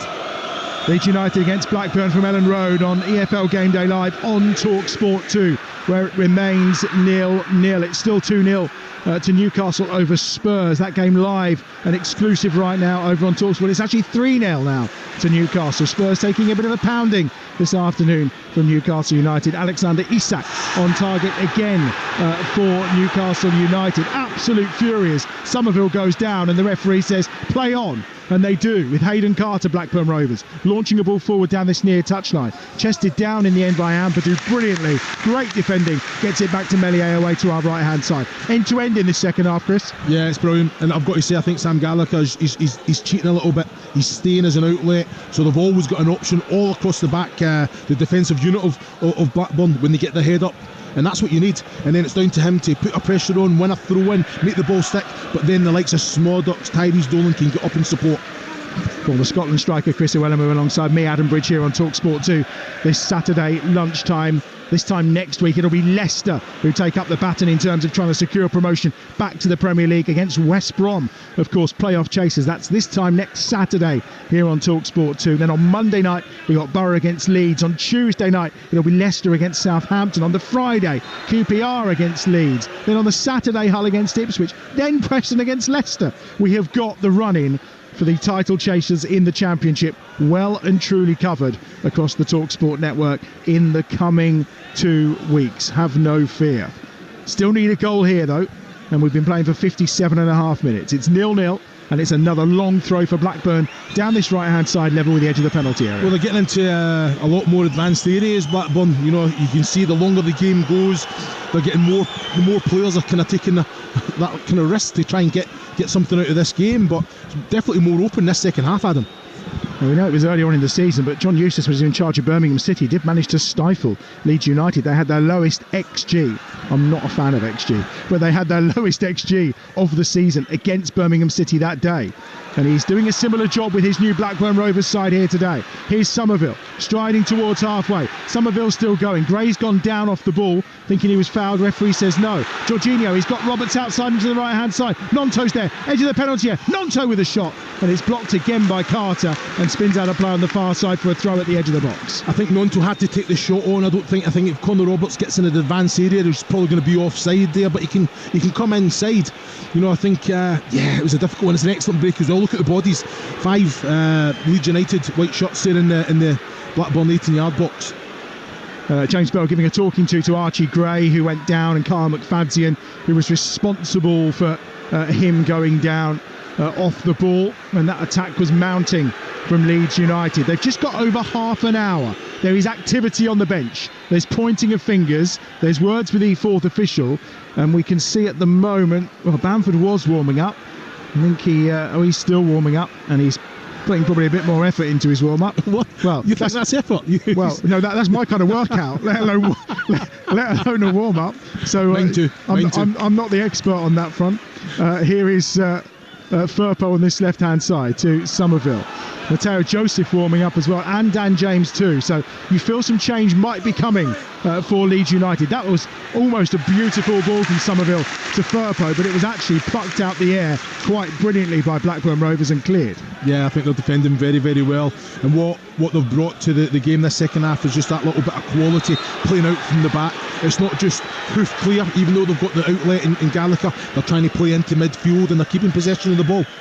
Blackburn, Sammy Smolix is trying to change his boot. He was trying to do it on the field of play and stop play. The referee has ushered him off because he was a couple of yards from the touchline. John Eustace has gone mad, which he doesn't understand why. And again, there's another lengthy delay on this throw-in for Blackburn Rovers. I mean, that's been the problem with Sammy. He's now got his shooting boots on. You can't change your boots on the field of play, and I think John Eustace will know that. It's just doing whatever they can just to waste a couple more minutes. We'll see if that improves Sammy's shooting. It's not been bad so far, but he's got different boots on for this second half. Hour gone, 0-0, Talksport 2. This race for promotion in the Championship just gets better and better. Last night, I don't think anyone saw Plymouth beating Leicester last night in any way, shape or form. 3 away defeats in a row now for Leicester by 1-0, all of whom against the likes of Bristol City, Millwall and then Plymouth last night. I don't think anyone saw it coming, and probably no one saw this being 0-0 at this point today either. The joy of the Championship. There's a foul on the left-hand side on Pickering on halfway. Winnie Nonto is the player that's penalised. Still no changing into shirts of Leeds players down below in the technical area or the dugout though, but you feel that moment surely is coming soon. Yeah, I think it has to. I think this game's becoming a little bit more even, isn't it? You know, Leeds are definitely nowhere near as dominant as they were in the first half. Look at this, it's a disgrace, isn't it? The referee's got to do something about it, Adam. Well, they've just swapped taker, so they'd set the ball up for some time, and then after Tronstead had set the ball for the free kick, he's then left it for Callum Britton to take. And Britton now launches it, but again, another 45 seconds wasted. Header on target from McFadzean is comfortably gathered by Meslier. Oh, the throw out was poor. And now an opportunity. Franklin Costello with a shot from the edge of the box. And it was always rising and always just swinging away from the left-hand post of Meslier. But almost an absolute disaster for the Leeds United keeper. Well, wait, Adam, you watch this on the monitor. As soon as Meslier gives the ball, he's trying to find non-talk, goes to Tyrese Dolan. Why doesn't he just go for goal? He's off. Well, they've given it away again. It's Dolan again on the far side. Leeds are losing their heads here. It's Dolan trying to dance into the penalty area. Gets towards the byline, takes on Roberts, cuts it back, and Firpo's there to chest it down. And then Groyev looks to play it to Roberts again, who clears from inside his own penalty area. The nerves are telling. The nerves are shredding at Ellen Road. Yeah, you're looking at this now. I think it's Blackburn. That's a real moment. A quality Tyrese Dolan's coming into the game. He's committing his players, but there's end product. He's getting in. I think he should have took the shot on. As soon as he gets control of that ball, Melié's on the 18-yard line. Just go for goal. Just try and dink it. It's Schmodix, 25 yards out from goal. Slips it out wide to the right-hand side. Britton slips it in. Sammy Schmodix with a chance for a diagonal. Oh, it's cleared off the line. It was going across the 6-yard box. And it looks like Gallagher was trying to get the shot in. Meslier had left it. But in the end, Leeds United have got it clear. I don't wait to see this. Sammy Schmodix goes across goal. Connor Roberts is actually behind Gallagher, who misses the ball, and he puts it back into the path of Gallagher. And then I think it's Rodin that comes in and defensively gets the ball away. There's Jorginho down that far side, the right-hand side. End-to-end stuff here in the second half. Still goalless, 63 minutes on the clock. Jorginho towards the byline. Still going, Jorginho. Shrugs off one defender. Cuts the ball back, but can't get it beyond the second defender. And it's out for a corner on the far side. Patrick Bamford is stripped and ready to come on. You'll get to see his legs, Chris. Excellent play from Jorginho there. I've got to say, he's getting in the box. He's twisting, turning up. I think it's just the final pass again. He's just got to cut it back to Nonto, who's basically kind of dropped back around the penalty spot. He's tried to fire it across the 6-yard box. Jorginho Rutter there. Sam Byram's coming on too. That goes to the back post and over everybody. Ampadu was coming in, but it's evaded them all and spins out of play. What will be a goal kick to Blackburn Rovers. Right, triple change. Dan James, Patrick Bamford and Sam Byram are all coming on for Leeds United. 26 minutes remaining. You're listening to Leeds against Blackburn in the EFL Championship on Talksport 2 with McDonald's. Order McDelivery on the McDonald's app and get tasty rewards points. 18 plus. Terms and conditions apply. 60 commentaries across the Talksport network throughout April. The conclusion to this wonderful EFL. The latter stage of our European competitions coming this week, of course. WSL, we've got FA Cup, the Premier League as well. We've got it all covered. If it's good as this one, you're going to love it. Jorginho slips it through. Archie Gray, edge of the 6-yard box, clips it over towards Somerville, who tries to arrive at the header. Comes down towards Jorginho, drills it. Pears with a save. Cannons up in the air, and he saves it again. Pears at the second attempt to deny Leeds United the opening goal. Well, I've got to say, Ainsley Pear's there, outstanding. It's an excellent save. The ball gets shot across. It's Jorginho Rutter there. He's done ever so well, and he gets so fortunate. Comes off Somerville back into the arms of Pear's there. Well, as 0-0 goes, this is not bad. 65 minutes on the clock. Who says you need goals to bring you an intriguing, fascinating, enthralling game of football, which is what this has turned into in the second half. Here's Schmodix back to goal on halfway. Clips the ball out wide to this right-hand side, looking for Dolan. The header from Firpo has gone behind him, almost out of play. Now he puts himself under pressure on this near touchline. Left-footed ball clipped forward.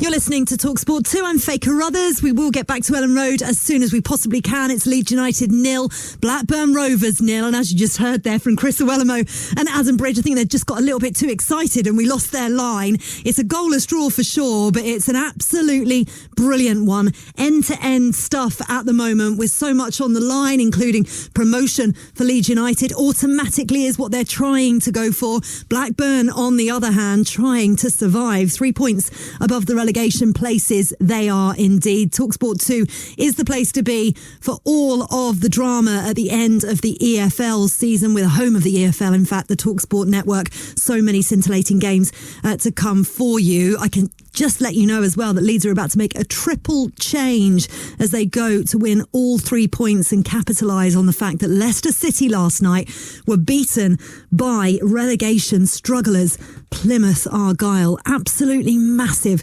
that was. We've got another big game as well for you in the Premier League today, an exclusive here on Talksport 2 as well. It kicks off at 3 o'clock and it involves Nottingham Forest, who themselves are fighting for survival in the Premier League. They've had a points deduction, a really poor form at the moment, and they face a Wolves side who themselves have been struggling but are sitting there nicely in 11th place, which is good for them. Over on Talksport, right at this moment in time, you can currently hear Newcastle United 3, Tottenham Hotspur 0. Spurs have rung the changes there as well after losing 2 goals in the first half, and then Alexander Isak coming in and scoring his second of the game and Spurs third of the game as well. That is a brilliant listen if you want to switch over and listen to Talk Sport right now. We can also cross over currently to the City Ground. Ian Danter is waiting there alongside Perry Groves. They're our commentary team for the 3 o'clock kickoff I was just mentioning to you there. We got interrupted, didn't we, Dance, when we were previewing this game. Crazy game going on currently at Leeds United. We've lost the line at the moment. We'll get it back as soon as we can with around about 20 minutes left to play in that huge game at Elland Road. But what are we expecting from the match at the City Ground later? Well, we've got stars make fights, as Perry often likes to say, and you've got Nottingham Forest who play a 4-2-3-1 usually against a Wolves side that always play 3 at the back, so somebody's going to have an overload somewhere, and it's how they can capitalise on that overload, whether it is Nottingham Forest or whether it is Wolves, to get the job done. We'll have the team news for you in a couple of minutes' time from here at the City Ground. We'll wait to see whether there's wholesale changes from either Nuno or from Gary O'Neill, but I suspect there may not be too many. And a reminder that Nottingham Forest are 17th, 25 points, a minus 16 goal difference, only just out of the bottom 3. Wolves in 11th, a chance to go back into the top 10 for Wolves today, and Gary O'Neill, plenty of motivation. Absolutely. Team news with you. Adam Bridge will be throwing to you in a second. Adam is back with Chris Iwelumo at Elland Road. Yeah, sorry about the Gremlins. Triple change here for Leeds, which we'll tell you about in a moment, but they're on the attack once more away to our right-hand side. Dan James, one of those substitutes, is on and has got the ball at feet on that far touchline for Leeds United. Sam Byram's on 2 as well as it's pushed out to the far side. James has done well to try and get the crossover. We will talk you through the changes in a moment. Jorginho is one of those players that's gone off. Connor Roberts and Groyev as well. Byram, James and Bamford are the players that have come on for Leeds United. Big roll in the dice from Daniel Farke. Yeah, and he's done it a couple of times, you know, when they've struggled to break teams down. I remember at Rotherham, up at Sunderland as well. They have an understanding, but leave it a little bit light defensively. James gets the crossover, good header away that time by Callum Britton on that far touchline. Here they come once more. It's James, ball at feet, rushing, direct, left-footed ball played in, cleared out towards the edge of the penalty area, pulled back again by James. Very patient stuff to find Archie Gray, who's dropped in on that central area just to look after things at the back while they attack again. Monto down this left-hand side, cuts the ball across towards Bamford, and it's almost poked home, that time by Firpo, off his knees, cut back across, edge of the 6-yard box, comes down in the penalty area, left-footed strike from Byram is blocked. There's appeals for a foul. Referee says no. Dan James wide on the right-hand side. Byram inside the penalty area. Works it out to the far touchline again. James is there once more. And he's going backwards again. And he's going to give it across to Gray. And now to Ampadu. Patience here from Leeds. They've just been forced outside the penalty area once more. But here's Nonto down this left-hand side onto his right foot. Nonto lays it square to James, who's in space, right edge of the penalty area. He's closed down by Doan. Left-footed shot, given in! Oh! And arriving at the back post, so close to turning it home, was Willie Nonto. It was a driven ball from Dan James. Looked like it was going to find the bottom corner. And Nonto has just slid in and was inches away from breaking the deadlock. Yeah, he's took a sore one there as well, Nonto off the post, hasn't he? It's excellent from Dan James. It just wasn't coming round. That's bravery. It's an excellent play. I've got to wait till you see this save from Peels as well, from Firpo. You know, he's kind of guided it in with his thigh. It's a fantastic little save. You've got to be switched on there, because that could go anywhere. But yeah, it's getting closer and closer for Leeds. 19 minutes remaining as Pears launches one forward on this near side. Goes out of play on this near side. Leeds will have the throw. Let's get the team news from our 3 o'clock exclusive Premier League commentary today. Forest against Wolves. Ian Danton. One change apiece, Adam. Forest have Gio Reyna in for Anthony Elanga, who's out of the squad altogether for some unspecified reason. And Wanyi not fit enough for the Forest bench. As for Wolves, their one change sees Cunha coming for the injured Aït-Nouri. Hwang, though, is back on the Wolves bench. Live at 3 o'clock here on Talksport 2. Forest against Wolves.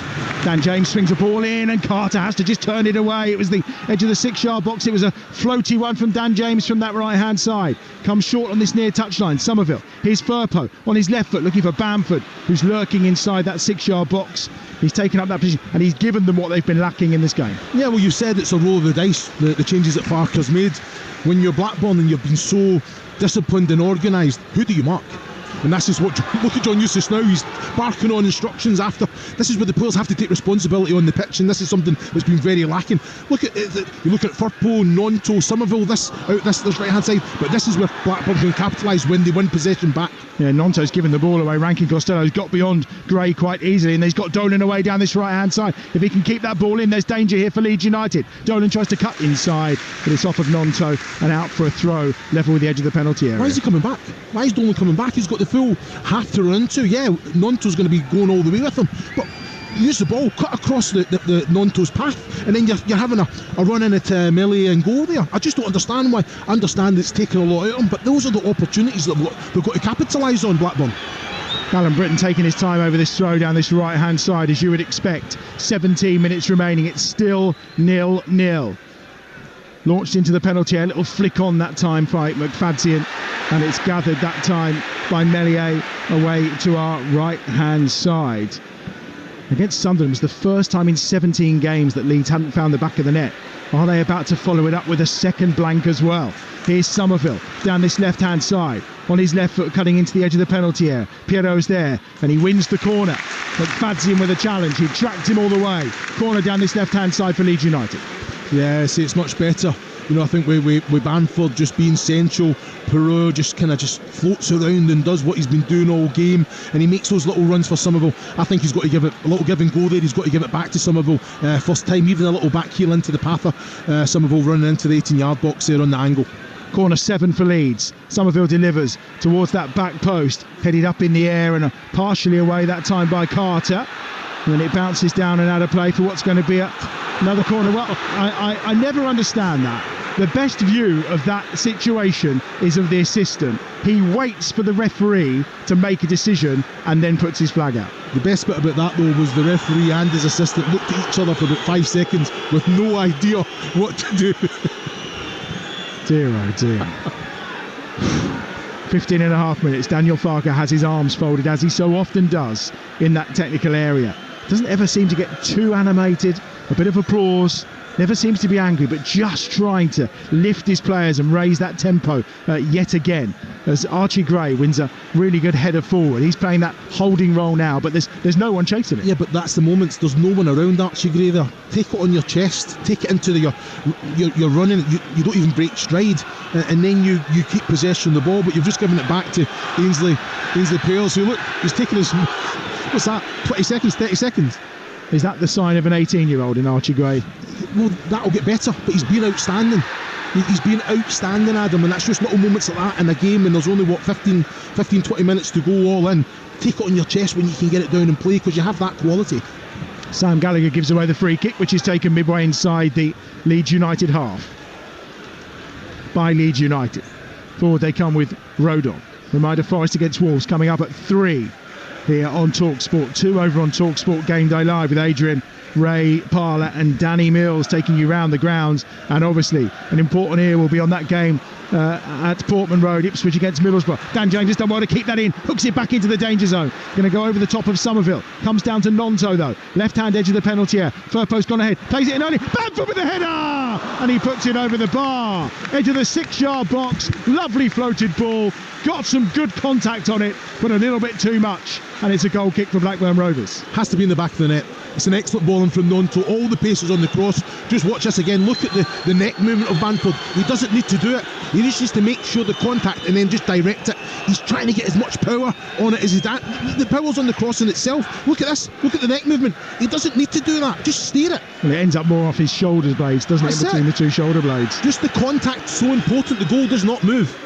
Patrick Bamford has only scored 1 in 17 when coming on as a substitute. He's without a goal in his last 5 as well, so he'll be keen to put that right today for sure, having come on in the second half for Leeds United. It's still 0-0. Oh, ball over the top. Schmodix is through here. Offside flag is up immediately as Schmodix goes to make the finish. And across was Sam Byram doing the defending. It's one that you'd love to see again because, well, I'm not sure he was offside. We've had a couple of interesting calls from the assistant on this near side. He probably is just about. Good call in the flag going up. Here's Nonto. Now Somerville down this left-hand side again. Leeds come once more. It's like a basketball game. End-to-end stuff here at Ellen Road, but it remains 0-0 on Talksport 2, your home of the EFL. Here's Firpo trying to slip into the box, but Callum Britton alert to the danger, and he's had to be down this side the entire game with Somerville and Firpo causing him these problems. Excellent defending. I think Callum Britton there, he forces Somerville back initially, and then Firpo does what he's done all game, gets round him, and then it's a very timely challenge. It has to be made there, Adam. It's an excellent defensive challenge. Somerville again swings out across pairs, gets a fist on it and gets it half away. Ampadu's going to let it run out of play on that far side and will accept the throw for Leeds United, and they're going to leave it, and Sam Byram's going to be the player who will collect it off of Ampadu, and he's given a foul throw against Ampadu, and possession goes to Blackburn Rovers on that far side. When you think you've seen it all. In the Premier League right now over on Talksport, our exclusive Premier League commentary. Newcastle United 3, Spurs 0. Forest against Wolves coming up here from 3 o'clock on Talksport 2. More Premier League action for you Monday night. Chelsea against Everton is our exclusive national commentary. 8 o'clock kickoff Monday night over on Talksport. We're going round the grounds on Tuesday night on Talksport. Here on 2, it'll be Barcelona against PSG. Around the grounds will feature the Champions League, EFL, big games, of course. Southampton are playing Preston, and lots to be decided in League One and League Two on Tuesday night as well. And then don't forget European action for you Wednesday and Thursday. Bayern 2, Arsenal 2. That's live on Talksport on Wednesday night. Man City 3, Real Madrid 3. That's live on Talksport 2 on Wednesday night. And then on Thursday night, 3 live games for you as well. Lille against Aston Villa. Villa with a 2-1 lead. That's 5:45 here on Talksport 2. Atalanta 3 up against Liverpool after that stunning first leg. Can Liverpool perform some kind of miracle to turn that one round? You'll find out on Talksport 8 o'clock on Thursday night, and here on Talksport 2. Talking of miracles, of course, it's West Ham 0, Bayer Leverkusen 2 in the Europa League quarter-final. Second leg, Bayer Leverkusen unbeaten all season. West Ham need to beat them if they're going to get into a third consecutive semi-final. Matteo Joseph is going to come on for Leeds United as they search out that goal. I know right now there are probably Leicester City fans everywhere, Ipswich fans quite happy. Fingers crossed that this stays as it is, or that Blackburn can sneak a winning goal. 11 minutes remaining, still 0-0. Here's Nonto down this left-hand side. Nonto powers to the byline, cuts it back across, and again Hayden Carter's there and puts it behind. And Nonto will just drop the corner for Somerville, and here comes that substitution. And I'm going to guess it will be Pirro maybe who comes off. No, it's going to be Nonto who departs. Surprised. And it's Matteo Joseph who will come on, and it's a standing ovation for Nonto. Well, look at his reaction, Adam. He's sitting shaking his head. I can't believe he's taking him off. He's getting so much joy as well. He's putting good deliveries into the box. I thought it would be Pirro, but again, I guess he's a target for those crosses. Matteo Joseph, you know what you're going to get. I think he's very, very good, tidy footballer, but he's energetic and he just finds himself in the right places at the right time. 3 strikers on now for Leeds United. Somerville swings it across, and it's cleared from the front post quite comfortably that time by Britton. out now to Somerville, who then tries to find Firpo inside the penalty area, hacked clear by Hyam. How far's he got on it? Only as far as James, brought down by Byram. Byram to Somerville, 30 yards out from goal. Given back to Ampadu. Ampadu, 35 yards out. Thinks about a shot, slips a lovely pass in. Byram's there, scoops it forward. Joseph trying to get his first touch, but it's going to be run out of play. And it will be a goal kick to Blackburn Rovers away to our left-hand side. Less than 10 minutes remaining at Elland Road. Leeds are going top of the table, but it will only be by goal difference as things stand. Well, I'm looking at that there. It's excellent defending again from Blackburn. Callum Britton and McFadzean just making sure they're getting themselves between ball and man there. Matteo Joseph just can't get through it. You know, it's excellent defending, because I think it was excellent play from Leeds trying to play through that defensive unit of Blackburn. Well, Daniel Farker's taken his coat off.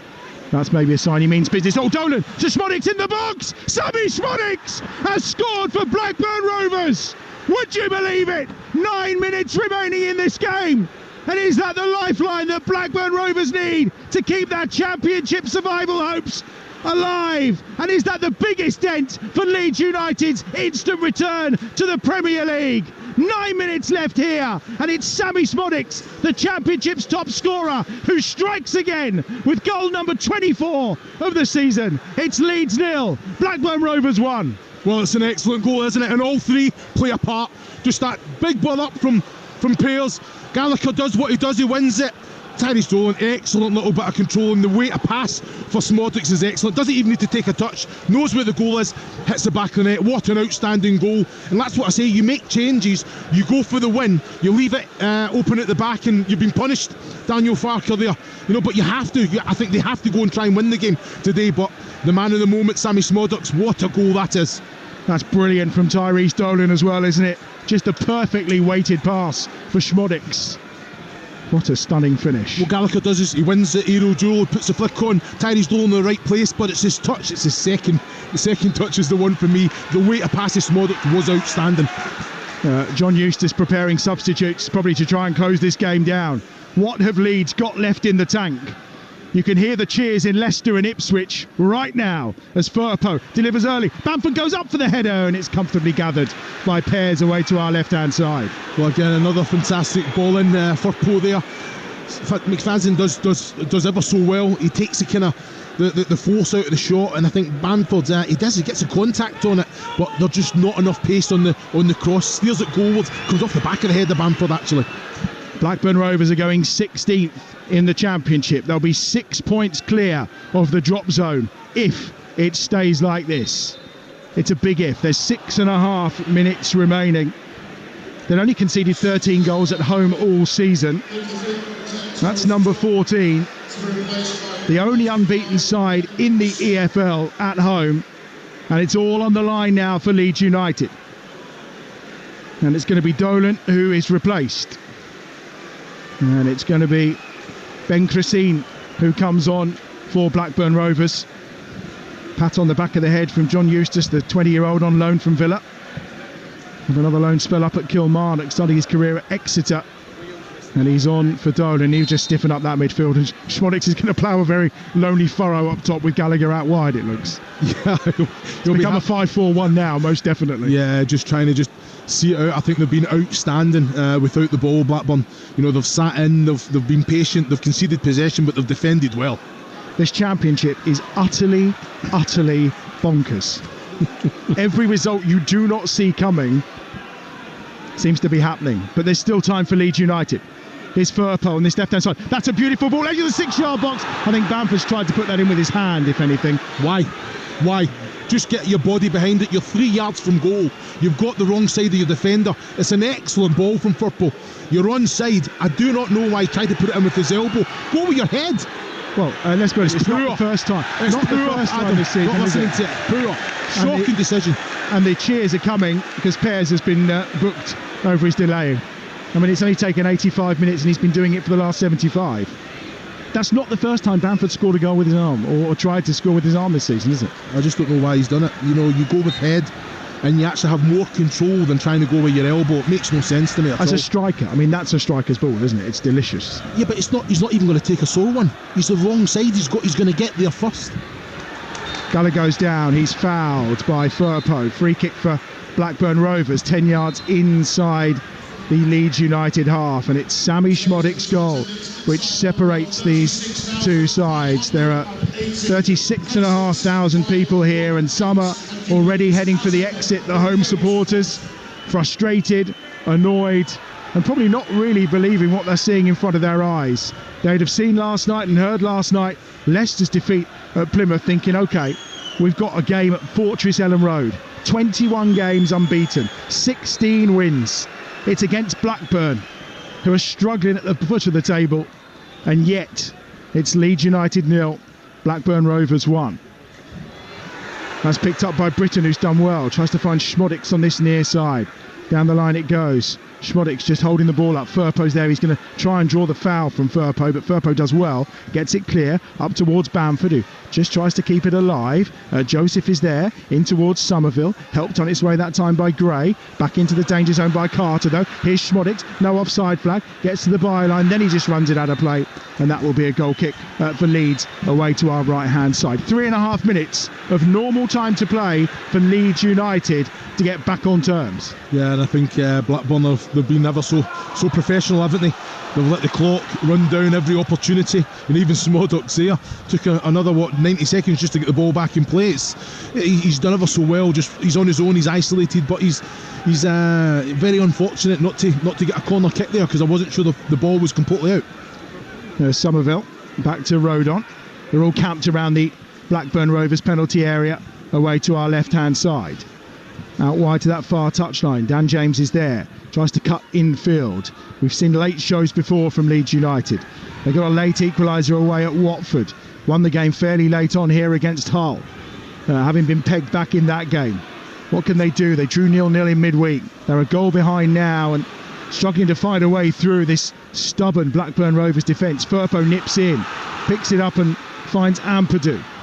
John Eustace on his way to only his second win as Blackburn Rovers head coach. Pirro, long-range effort from 30 yards. Rankin Costello blocked it, and then the ball's going to run out of play. What will be a goal kick away to our left-hand side for Blackburn Rovers. 2 minutes plus time added on to play, and we're going to see another change.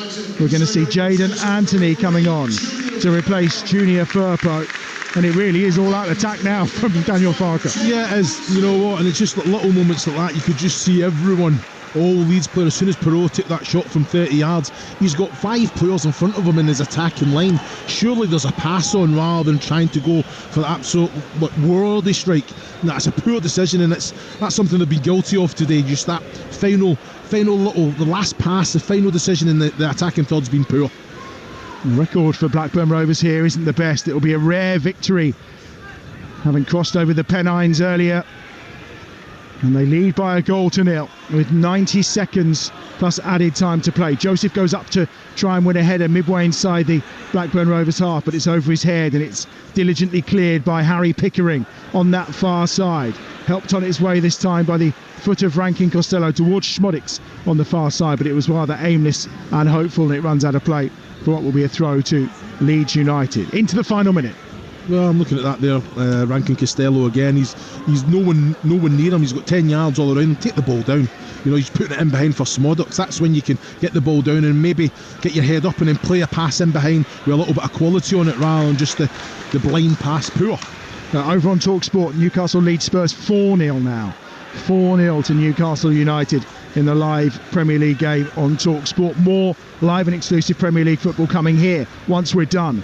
We're off to the City Ground. Forest against Wolves. Perry Groves and Ian Danter will guide you through that with Faye's help throughout the afternoon, while over on Talksport, Adrian Durham will of course bring you the fallout from this game in particular, as well as Ipswich take on Middlesbrough, with a real chance for Ipswich to cement their place as one of the two that are going up from the Championship this season. But with what we've seen in the last few weeks, I was doing the numbers earlier, the top three have taken 24 of the last 45 points that they've had available to them. I mean, it's an astonishing collapse considering where they all were. 6 added minutes is what we're going into here at Ellen Road. 6 minutes for Leeds to turn this round. They trail by a Sammy Schmodix goal to 0. against Blackburn Rovers, and it's Blackburn who have possession and have the throw away down this right-hand side. And well, I would criticise Callum Britton for taking his time, but he hasn't stopped this game. It's no surprise he's tired as he goes to fetch the loose ball. Daniel Farker's not happy at all with the time that they're taking to get the ball back in play. Throw down the line, headed away by Jayden Anthony, who's back on defensive duty, and Britton will take his time about this throw once more. Almost a minute of the 6 that have been added played at Elland Road. Still 1-0. There's a foul there this time, and it will be a free kick for Sam Gallagher's challenge on Ethan Ampadu. And here's a chance for Leeds United to get it out. Archie Gray at the edge of his own penalty area. Gives it across to Roder. Everyone's filing forward in white, and no surprise, and no also shocked at the fact that all of the Blackburn players are now retreating inside their own penalty area into that 5-4-1 shape that they've been in since they got that goal, courtesy of Sammy Schmodix. 8 minutes before the end here. Jayden Anthony swings one over, looking for Joseph. Oh, that's a poor header this time from Carter. Up in the air. Bamford then was just carrying, I think, on his back then, McFadzean. The referee says play on. And here's Ampadu. Ampadu trying to clip it through down this left-hand side. It's a congested penalty area. Here's Anthony down the left on the charge towards the byline, on loan for Bourne. Sends his man the wrong way. Right-footed ball. Clip towards the back post. It's going to be a penalty, is it? No. The referee says no. It's a penalty kick, Adam, no matter what you want to say about it. It's poor decision from Bell. Sam Byram is the player that went down. He was waiting to meet that ball in from Jayden Anthony at the back post. And there's a contact there from Ben Chrisane. Well, he's certainly holding Sam Byram. I'm wondering if James Bell is curious as to whether Sam Byram could actually get to the ball. Oh, does he know that? Does he talk to me? When you get two hands on your back and you're already in the air, he knows exactly what he's doing. It's a shocking decision from the referee. I'm sure one that Daniel Farker will want to talk about post-match. Well, the reaction, of course, will come up on Talksport and, of course, across our social media as well. There's a chance now on this left-hand side for Anthony again. 2.5 minutes played. Here's Somerville, right-footed, swings that one over. Trying to get there was Joseph, comes out to Byram, who drives one. And that's a terrific block with all he's got from Ben Chrisane on that far side. Absolutely threw himself at that shot from Sam Byram. It's excellent. He's just come on, and like you say, the danger was there, and like he had to make the block. It was just bouncing nice for Byram, wasn't it? Here's the throw. It's going to be a long one for Leeds United. Into around the penalty spot. Great header away by Hyam again. Schmodix is the first player to respond to it. We've had 3 of the 6 minutes added, and now Schmodix going to try and break on this right hand side. He's not got much support. Then it does arrive in the middle of the field, and it arrives in the form that time of Tronstead. And they've kept it well here, Blackburn. The pass out wide to that left hand side for Crescini. He's done well to keep the ball in. In fact, it's gone out for a throw to Leeds United. 2.5 minutes. They're all continuing to file out here at Elland Road. Is there a late show from Leeds United? Can they salvage their home unbeaten record? 21 unbeaten at home. The only unbeaten side on their home turf in the EFL. No surprise, they're going to make a change, Blackburn Rovers, to get a little bit more time here. Leeds on the attack, gathering round the edge of the Blackburn penalty area. Pirot. Here's Gray. It's on to Ampadu. Somerville's wide. James is wide on the other side. Pirot's there. James has made the run. Instead they go wide to Byram. Now on to Dan James, level with the edge of the penalty area. Far side, the right-hand touchline. Clips the ball in left-footed. Trying to find the head of Anthony. Comes out to Gray. Somerville now. Left edge of the penalty area. Looking to cut it across. He's going to go wide this time. He goes wide. Left-footed. Across the face of goal, and no one's coming in. No one's coming in to poke it home as he drilled that across the 6-yard box, and it goes out of play on the far side for a throw-in to Blackburn Rovers. Well, that's what someone's got to be, gambling. It's not even a shot. I'm looking at it thinking, just get the shot away, go across goal. You've got enough Leeds United shots in there in the box. He's firing it across the face of the goal. And again, there's 4 or 5 Leeds players in a straight line. Someone's got to gamble. Someone's got to step forward or drop back and give him an option there. Excellent ball across from Somerville. Here's the change, and it's going to be Samir Talalovic who's coming on to replace Sammy Schmodix. And instructions, final ones from John Eustace as we head towards the final minute of time added on. Sammy Schmodix with his trademark salute celebration. Championship goal 24 for the season for Sammy Schmodix. His 30th in all competitions. A real shining light in this Blackburn Rovers side this season. And that's how to play on the far side, and Blackburn will have the throw. They have possession midway inside their own half as we head towards the final 30 seconds of the 6 that have been added by referee James Bell. Header forward by Gallagher, helped on its way to this left-hand side by Anthony. One final chance, maybe, for Leeds United. Here's Somerville down this left-hand side. Anthony's continued his run. He's been tracked all the way, and he'll win his side a corner. Here's the moment. Surely Mellier's going up, and Daniel Farke gives him the nod. Ilham Meslier making his way towards the edge of the penalty area. We've almost had the 6 minutes added on by referee James Bell. Somerville has it. The corner on this left-hand side. Is there late drama at Ellen Road? Can Leeds save themselves here? Somerville gets it across, headed up in the air, into the 6-yard box, back in by Ampadu, away by Gallagher. Somerville on this left-hand side can't get to it, and maybe there's a counter on. Mellier's out of his goal, but no, it's well defended that time by Dan James, who had the pace to deal with it. We've almost had 6.5 minutes of 6 added. Nails are being bitten in Ipswich. Nails are being bitten in Leicester. Here's Bamford in the box, goes down, wants a penalty. James Bell says absolutely not. They're incredulous around us here at Ellen Road that the referee has waved that one away. And he's preparing a card as well here, I think. And it's going to go the way of Matteo Joseph. I think it was in the earshot of referee James Bell. And he does show the yellow card. And it's going to be a throw-in on that far side. And in fact, they're going to wait for a moment, because I'm going to assume he's walking over to this near touchline, which means Daniel Farke may well have said something too. Penalty kick. It's another penalty kick, and James Bell's looking right at it, 3 metres, 4 metres away. McFadden puts his arms around the waist of Bamford, stops him from advancing round. It's a great little touch. I think Bamford's looking for it as well, but you can't do that in the box. You can't do that anywhere on the pitch. Shocking decision again. That's two penalties in my opinion Leeds should have had. James Bell steps over, and it's going to be a red card for one of the Leeds United bench who have been sent off. Daniel Farke is very calm, he holds his arms out, but James Bell sends off one of the backroom team for Leeds United after denying a second penalty for Leeds United. Neither given. Chris Iwelumo absolutely convinced they're both penalties. The referee not so. Here's the long throw for Leeds United. We've had nearly 8 minutes added. There was 6 originally. Nodded down, comes out towards Gray. Gray lifts it back into the danger zone, right into the mixer in the penalty area. Somerville comes down towards him, tries the kick. There's appeals for handball. James Bell puts his whistle to his lips, and it's a stunning victory for Blackburn Rovers.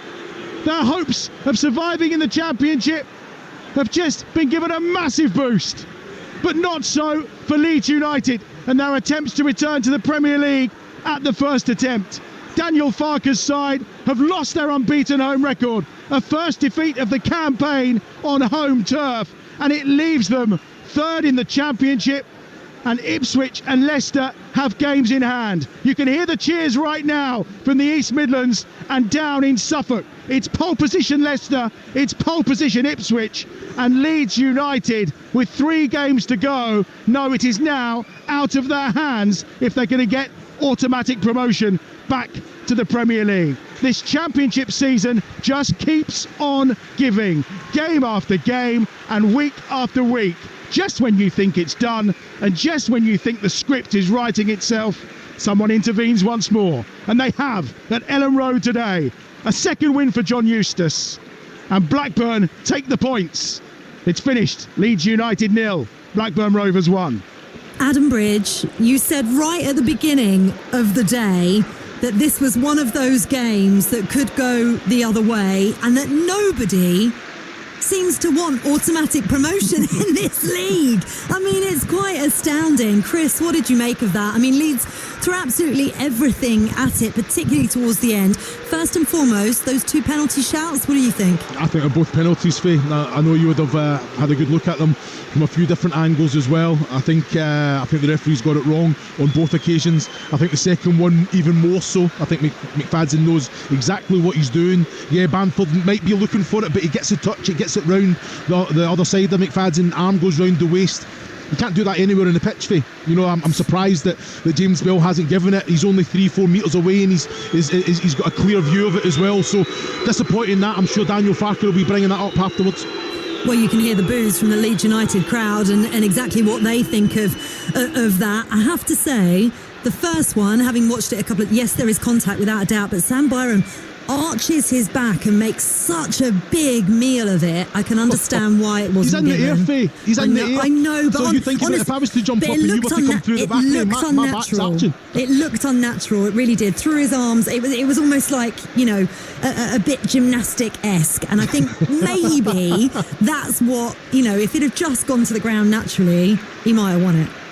Yeah, well, I understand that. I think if there's any contact, why would you give the referee a decision to make? I think players go to ground now because if there is contact and you stay on your feet, it's not given.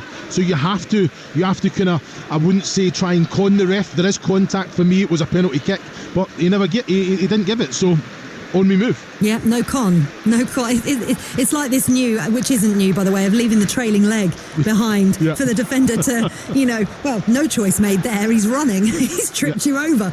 But anyway, listen, you have to, in fine margins football like this, you have to try and get every little win that you can. And unfortunately for Leeds United today, they didn't. But we've got to give the plaudits to Blackburn because that first half, they had 20% possession in the first half. Second half, when we thought that Leeds United were going to be turning the screw, it was Blackburn that turned the screw. They had that shot cleared off the line from Sami Szmodics. Leeds almost architects of their own downfall. What Meslier was doing in the first place, just couldn't either play out from the back properly or kick the ball out properly. It was embarrassing. And then you got Szmodic's goal 8 minutes from time, which was just fantastic in terms of the finish. It was all excellent. I think John Eustace, the game plan was played out to perfection. I think outstanding defensive performance. And then the second half, they took a little bit more risk. They had a little bit more control of the game. They were getting in and they looked more threatening when they got into the attacking third, albeit I think Leeds dominated possession again. Sam Gallagher wins his header. Tyrese Dolan, excellent first touch. The pass the weight of the pass to Szmodics was outstanding. Never even had to take a touch. And like you say, the man of the moment, when in that position, found the back of the net comfortably. And you know what? It was deserved. I think Leeds weren't good enough in the attacking third. That the final pass, the wrong decision, too many times. They have to be clinical with the quality that they've got. When you've got Sammy, when you've got Sami Szmodics, you're giving yourself a chance, aren't you? Yeah. In any situation. And then when you look at the numbers for Leeds in the last few weeks, Bamford, no goal in 5. Perot has got 1 goal in 11. Jorginho, no goal in 9. Just when they've been needed, those 3 players who are there to put the ball in the back of the net and win you games of football, because as Chris will tell you, it's the hardest thing to do in football, Faye. It really is. And if you don't have that, you're in trouble, and that's what's happened to Leeds the last 2 games. And I go back to that question that I asked you right off the back of the first half, Chris. Are Leeds having a wobble? Well, they are. It's as simple as that. A game here at home at Ellen Road, the fans, they dominated possession, and it's just decision making overplayed in the attacking third. And sometimes you just need to do simple things, put the foot through it, and ask the question of Ainsley Pearce, and they never did that today. So I think even Bamford, the one that Firpo put in, and he's went with the arm. Why would you not go with the head? You've got there first, you've made the run, just steer it goalwards, and it's in the back of the net, and then that's it. You go on and win that game. And it is now out of their hands because they've got a game in hand, Leicester and Ipswich. And of course, Ipswich today, tough game for them actually. They are at home to Middlesbrough, which could be absolutely vital. Are they going to throw it away as well? Are they going to chuck one in? Well, I don't think I'm not a gambling man, but I'm going to go put something on Middlesbrough now. I don't think we're done yet, Faye, with the twists and turns of this. I really don't. I think it's extraordinary. As I said towards the end there, that the amount of points that these 3 teams have picked up in the last kind of collective 15 games is way down on where they've been. Yeah. It's almost like they can see the finish line, but they just can't get there. And it's the relentless nature of this 2 games a week and constant, the pressure. And at the moment, there are so many teams in the Championship that are fighting for something. There are no easy wins. We were at Birmingham City on Wednesday night. We thought Cardiff are fighting for nothing. Birmingham are fighting for their lives. Thank you. 3 points Cardiff. There is nothing that's a given in this division, and that's why we love it. It's extraordinary. It is, and Talksport are the home of the EFL. You'll hear all the twists and turns across the network over the final couple of weeks of the season. And by the way, Leeds United, Middlesbrough could have a massive say in how this automatic promotion race is going to go, because they are Leeds United's opponents up next at the Riverside. Then it's QPR and Southampton, who themselves just a few weeks ago were vying for automatic promotion, are their final game of the season.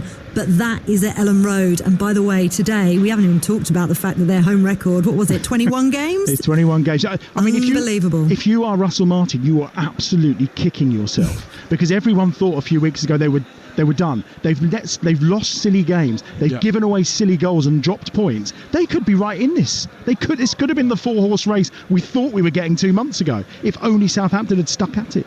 Could it have gone down to a 2-horse race after today and Leeds dropping points against one of the relegation battlers who've earned themselves a little bit of breathing space down there at the bottom of the table? It's been an absolute joy listening to what was a goalless draw for such a long time, one of the most exciting we've had in ages, but it was Blackburn eventually who got the winner. Thank you very much to Adam Bridge and to Chris Iwelumo. I'll see you both very, very soon.